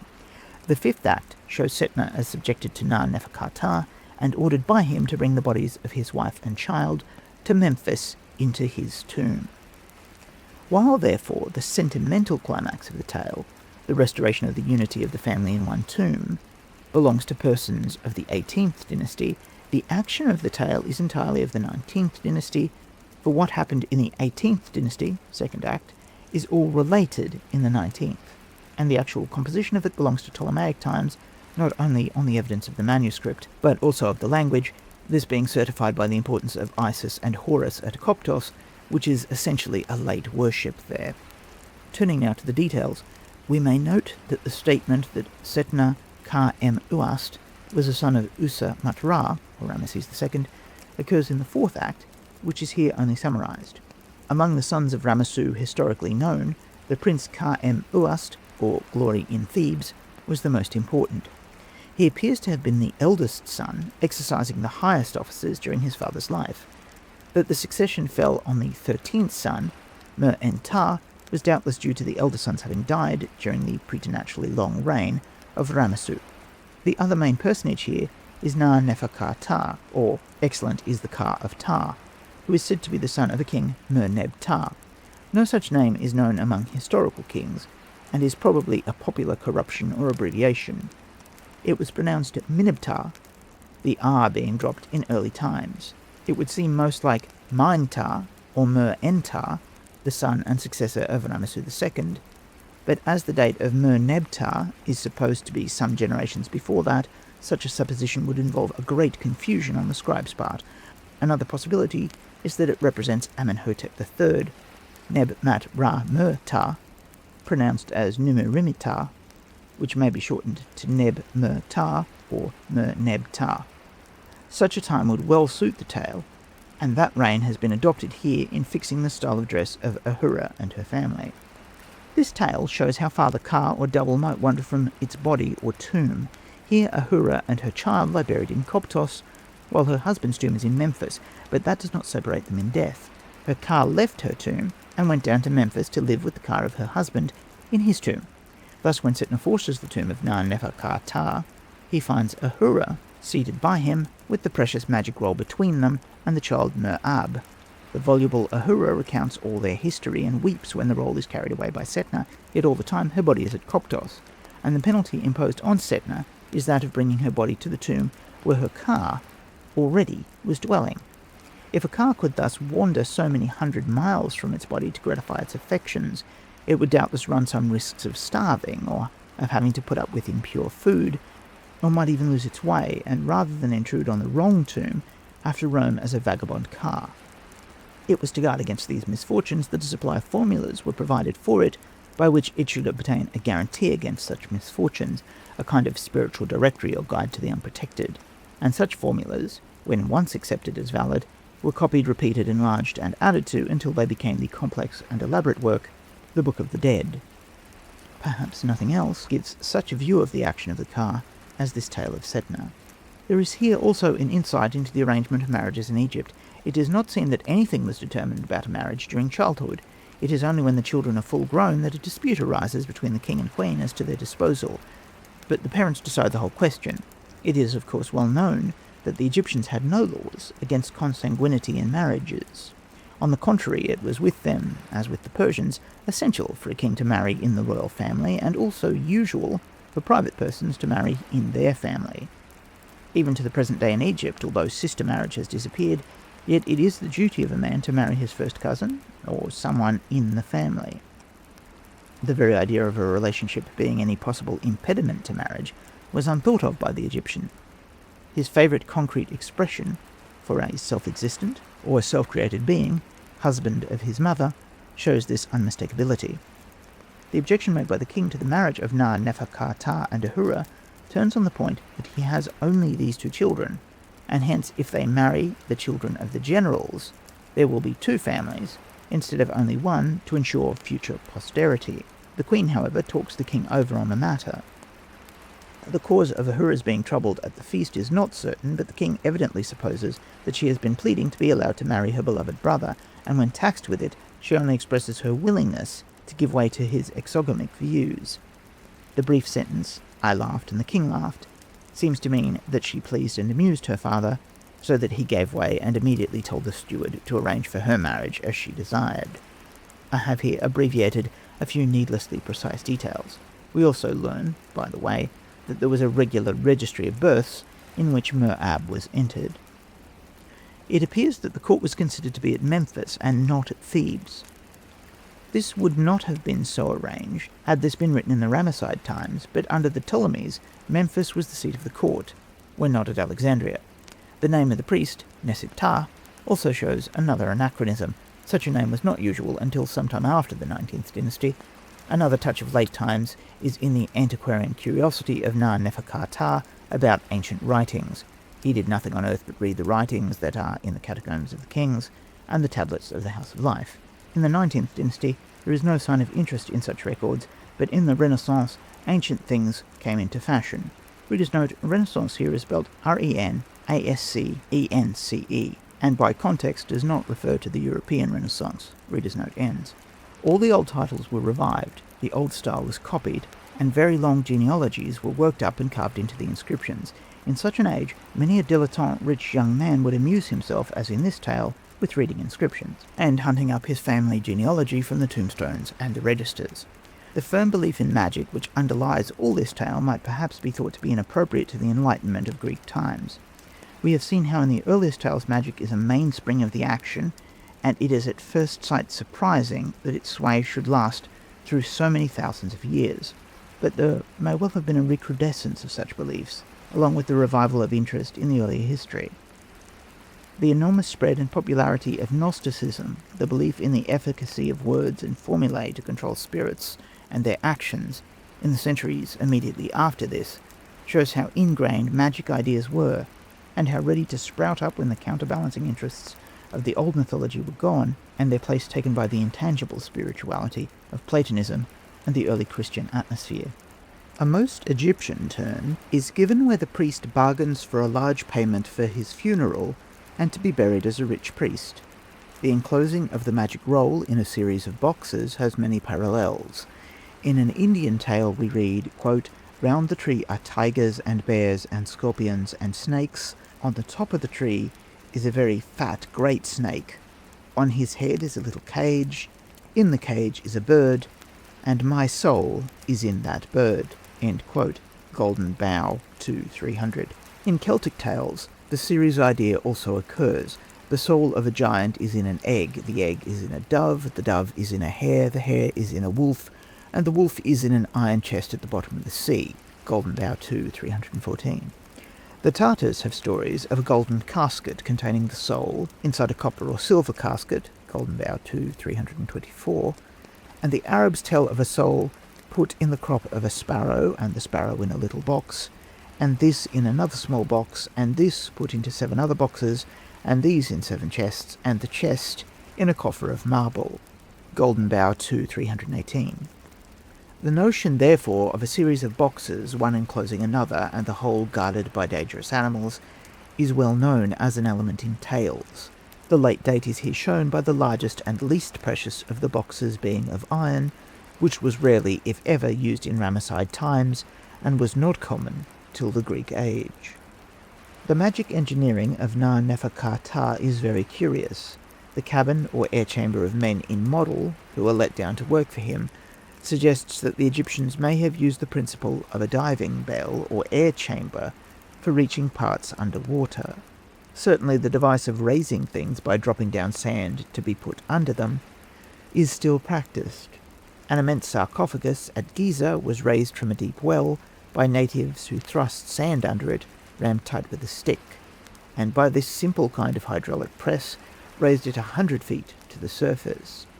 In this way the magic men of Na-Nefer-Ka-Ptah raised up the chest, when they had discovered it, by means of the sand which he poured over from the boat. There is some picturesqueness in this tale, though it has not the charm of the earlier compositions.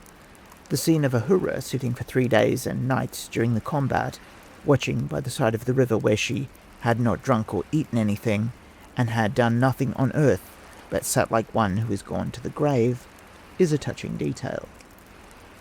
The light on the education of women is curious. Ahura can read the roll, but she cannot write.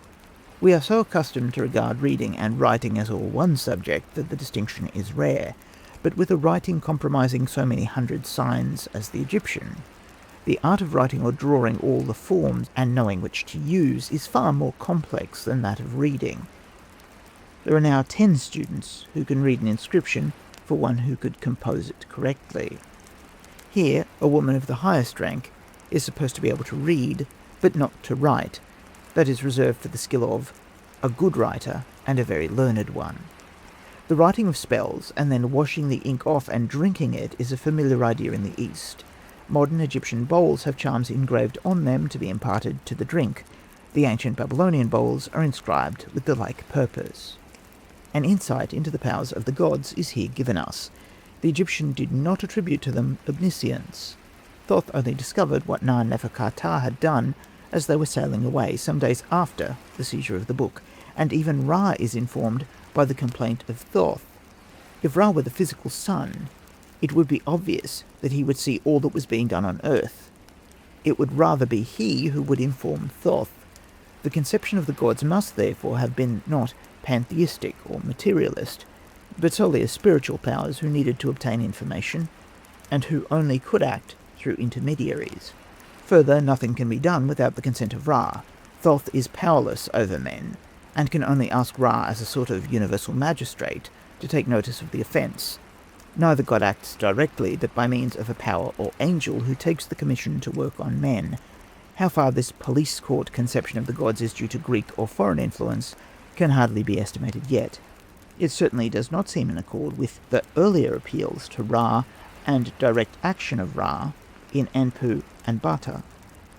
The power of spells is limited. As we have just seen, the abilities of the gods were limited. The most powerful of spells, the magic book of Thoth himself, cannot restore life to a person just drowned.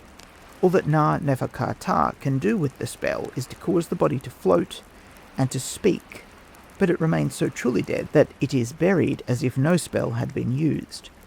Now, it was recognized that the Ka could move about and speak to living persons, as Ahura does to Setna. Hence, all that the spells do is not to alter the course of nature, but only to put the person in touch and communication with the ever-present supernatural, to enable him to know what the birds, the fishes, and the beasts all said, and to see the unseen. Modern conceptions of the spiritual are so bound up with the sense of omnipresence and omniscience that we are apt to read these ideas into the gods and the magic of the ancients. Here we have to deal with gods who have to obtain information and who order powers to act for them with spells which extend the senses to the unseen, but which do not affect natural results and changes. The inexorable fate in this tale, which brings one after another of the family to die in the same spot, is not due to Greek influence, though it seems akin to that. In the irrepressible transmigrations of Bata and the successive risks of the doomed prince, the same ideas are seen working in the Egyptian mind. The remorse of Na-Nefer-Ka-Ptah is a stronger touch of conscience and of shame than is seen in earlier times. There is an unexplained point in the action as to how Na-Nefer-Ka-Ptah, with the book upon him, comes up from the water after he is drowned into the cabin of the royal boat. The narrator had a difficulty to account for the recovery of the body without the use of the magic book, and so that stage is left unnoticed. The successive stages of embalming and mourning are detailed. The 16 days in the good house is probably the period of treatment of the body, the time up to the 35th day, that of wrapping and decorating of the mummy cartonnage, and then the 35 days more of lying in state until the burial. We now reach the third act of Setna's struggle to get the magic roll. Here the strange episode comes in of rival magicians gambling. It recalls the old tale of Rhampsinitus descending into Hades and playing at dice with Ceres, and the frequent presence of draught boards in the tombs shows how much the Ka was supposed to relish such pleasures. The regular Egyptian game board had 3 rows of 10 squares, or 30 in all. Such are found from the 12th dynasty down to Greek times, but this form has now entirely disappeared, and the mangala of 2 rolls of 6 holes, or the tab of 4 rows of 9 holes, has taken its place. Both of these are side games where different sides belong to opposite players. The commoner Siga is a square game, 5 rows of 5, or 7 rows of 7 holes, and has no personal sides. The ancient game was played with 2 or perhaps 3 different kinds of men, and the squares were counted from one end along the outer edge. But what the rules were, or how the game of 52 points was managed, has not yet been explained. The strange scene of Setna being sunk into the ground portion by portion, as he loses successive games, is parallel to a mysterious story among the dervishes in Palestine. They tell how the 3 holy sheikhs of the dervish orders, Bedawai, Erfai, and Desuki, went in succession to Baghdad to ask for a jar of water of paradise from the derwisha bint Bari, who seems to be a sky genius controlling the meteors. The last applicant, Desuki, was refused like the others, so he said, "Earth, swallow her," and the earth swallowed her to her knees. Still she gave not the water, so he commanded the earth, and she was swallowed to her waist. A 3rd time she refused, and she was swallowed to her breasts. She then asked him to marry her, which he would not. A 4th time she refused the water and was swallowed to the neck. She then ordered a servant to bring the water. Palestine Exploration Statement 1894, page 32, close bracket. The resemblance is most remarkable in 2 tales 2,000 years apart, and the incident of Bint Bari asking the dervish to marry her has its connection with this tale. Had the dervish done so, he would, according to Eastern beliefs, have lost his magic power over her, just as Setna loses his magic power by his alliance with Tabubua, to which he is tempted by Na-Nefer-Ka-Ptah in order to subdue him. The talisman here is a means of subduing magic powers, and is of more force than that of Thoth, as Ptah is greater than he. The 4th act recounts the overcoming of the power of Setna by Na-Nefer-Ka-Ptah, who causes Tabubua to lead to the loss of his superior magic, and thus to subdue him to the magic of his rival. Amptawi, here named as the place of Tabubua, was a quarter of Memphis, which is also named as the place of the wife of Uba Anna in the first tale. The 5th act describes the victory of Na-Nefer-Ka-Ptah and his requiring Setna to reunite the family in his tomb at Memphis. The contrast between Ahura's pious ascription to Ptah and her husband's chuckle at seeing his magic successful is remarkable. Setna at once takes the position of an inferior by addressing praises to Na-Nefer-Ka-Ptah, after which the tomb became bright, as it was before he took away the magic roll. Setna then, having made restitution, is required to give some compensation as well. The search for the tomb of Ahura and Me'ab is a most tantalizing passage. The great cemetery of Koptos is the scene, and the search occupies 3 days and nights in the catacombs and on the steles. Further, the tomb was at the south corner of the town of Pehemato, as Maspero doubtfully reads it. Yet this cemetery is now quite unknown, and in spite of all the searching of the native dealers and the examination which I have made on the desert of both sides of the Nile, it is a mystery where the cemetery can be. The statement that the tomb was at the south corner of a town pretty well excludes it from the desert, which runs north and south there, and it seems as if it might have been in some raised land in the plain, like the spur or shoal on which the town of Koptos was built? If so, it would have been covered by the 10 to 20 feet rise of the Nile deposits since the time of its former use. The appearance of the ancient to guide Setna gives some idea of the time that elapsed between then and the death of Ahura. The ancient, who must be allowed to represent 2 or 3 generations, says that his great-grandfather knew of the burial, which would take it back to 5 or 6 generations. This would place the death of Ahura about 150 years before the latter part of the reign of Ramesses II, say 1225 BC, thus being taken back to about 1375 BC, would make her belong to the generation after Amenhotep III, agreeing well with Merneb-Ptah being a corruption of the name of that king. No argument could be founded on so slight a basis, but at least there is no contradiction in the slight indications which we can glean.